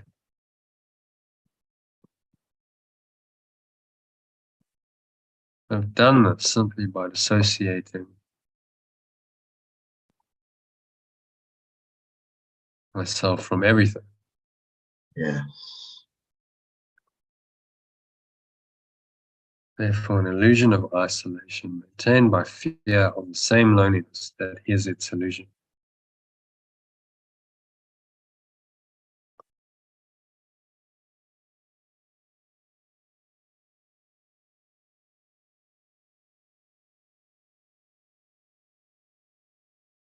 This,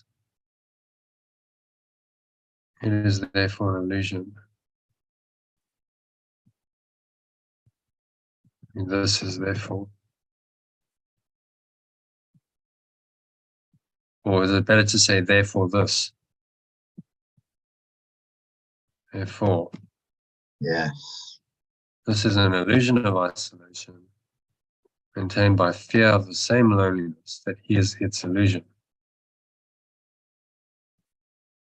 Maintained by my fear. This is an illusion of my isolation maintained by my fear of the same loneliness that is my illusion.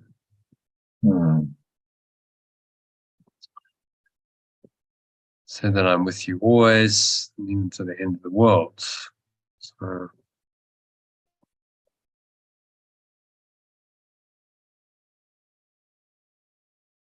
this sure is with me always, even unto the end of the world. That is why.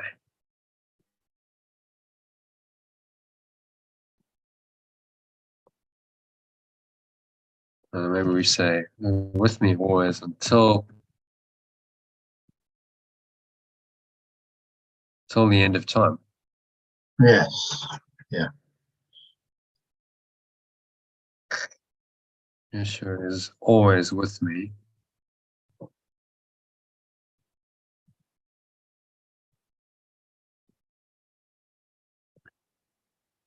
And will be. Yeshua will always be with me until the end of time. Always be with me until the end of time. That is why he is the pure formless awareness of the world.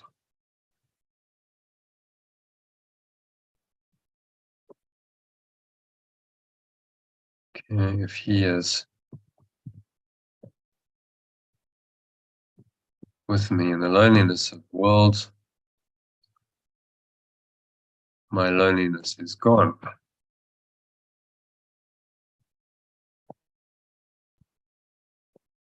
Cannot maintain the illusion of loneliness if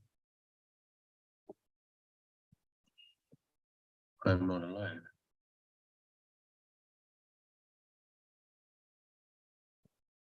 Purpose then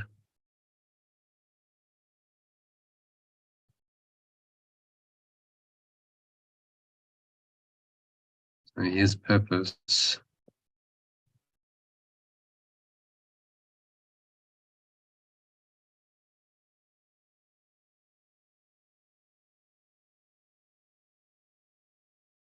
that I share with him still to overcome the world.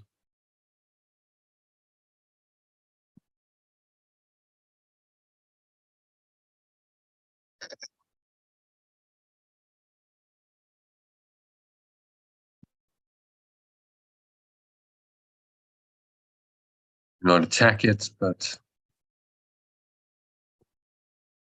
a pure formless awareness must dispel it because of what it is. Pure formless awareness does not attack limited awareness, but it does shine it away.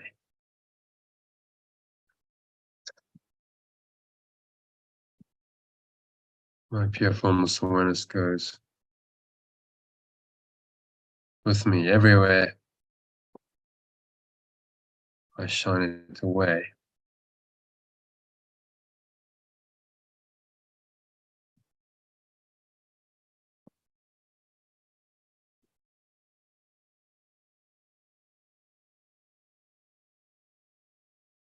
It gives help.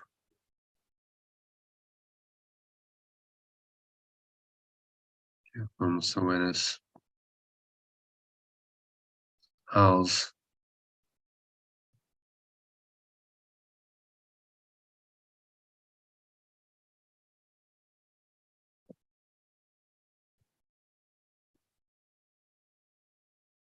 So I cannot abide in limited awareness anymore. The limited awareness can abide wherever.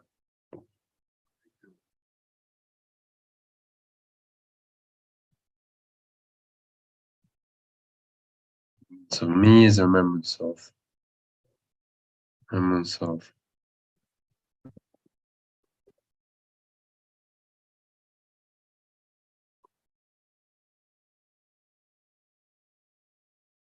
Like that myself, capital self, and of the presence which sent him to me. Okay. Do you want to read that from the top? Yeah, John, I've got to go, unfortunately. Okay. Can you not finish this paragraph? I can't. No, I'm sorry. Okay, no problem. So see you a bit later. Join us Okay. as soon as you can this evening. We'll start at 7:30. Okay. All right. See you. See you later. Bye Thanks, then. John. Bye. All right, Elaine, just the two of us. So let's finish this paragraph off, shall we? Yeah. So do you want to read it from the top? Yeah. Yeshua has come as pure formless awareness into a world in which I seem to have denied myself everything. I have done this simply by disassociating myself from everything. Therefore, this is an illusion of my isolation, maintained by my fear of the same loneliness that is in my illusion. Yeshua That is my illusion. Is my illusion. Yeshua will always be with me until the end of time. That is why he is the pure formless awareness of the world. If he is with me in the loneliness of the world, my loneliness is gone. I cannot maintain the illusion of loneliness if I am not alone. His purpose that I share with him is still to overcome the world. We do not attack it, but our pure formless awareness must dispel it because of what it is. Pure formless awareness does not attack limited awareness, but it does shine it away. If my pure formless awareness goes with me everywhere, I shine it away with Yeshua's help. Pure formless awareness becomes ours, and so I cannot abide in limited awareness any more than limited awareness can abide wherever I go. The remembrance of Yeshua is the remembrance of myself and of the presence which sent him to me. Yeah. Okay, happy with that. Yes. So when we remember him, he's the Christ. He's just a symbol of our true nature, our true self in the dream. And that symbol has the power to awaken us. Okay, so will you read that? Yes. Shall I read it to you? Which do you prefer? Oh, you read it. Yeah. Okay. It's not the right one. It's this one. Yeah, there we go. Okay, so just to make yourself comfortable, take a nice deep breath in and out through the nose. Allow these words in to your awareness and drop in and repeat them after me in the gaps that I leave so that you say them as affirmations of the truth.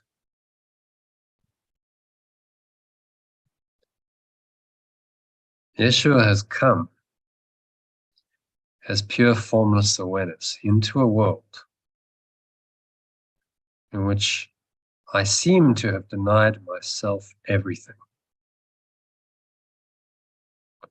I have done this simply by dissociating myself from everything. Therefore, this is an illusion of my isolation. maintained by my fear of the same loneliness that is my illusion.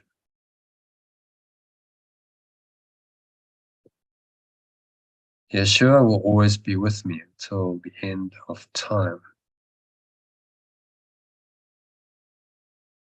That is why he is the pure formless awareness of the world.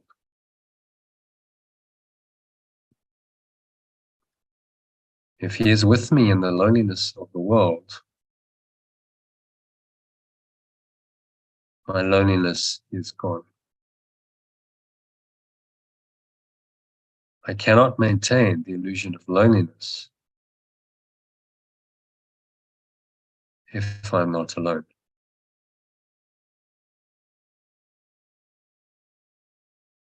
His purpose that I share with him is still to overcome the world.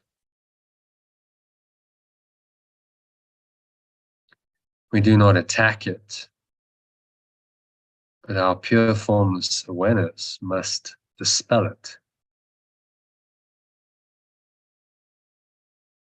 Because of what it is.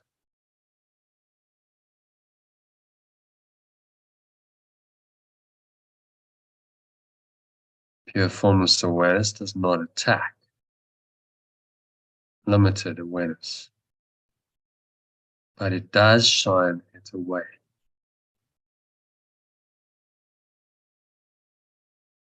If my pure formless awareness goes with me everywhere,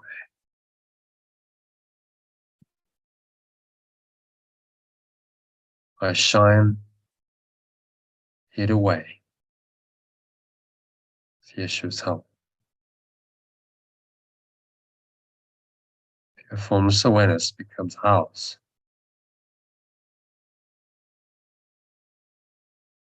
And so I cannot abide in limited awareness any more than limited awareness can abide wherever I go.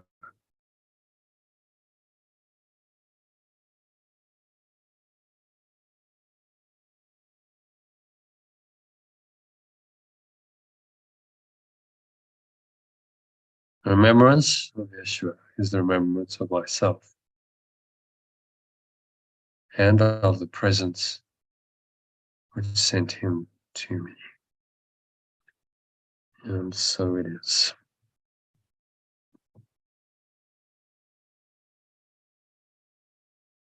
Okay, so that brings us to the end temporarily.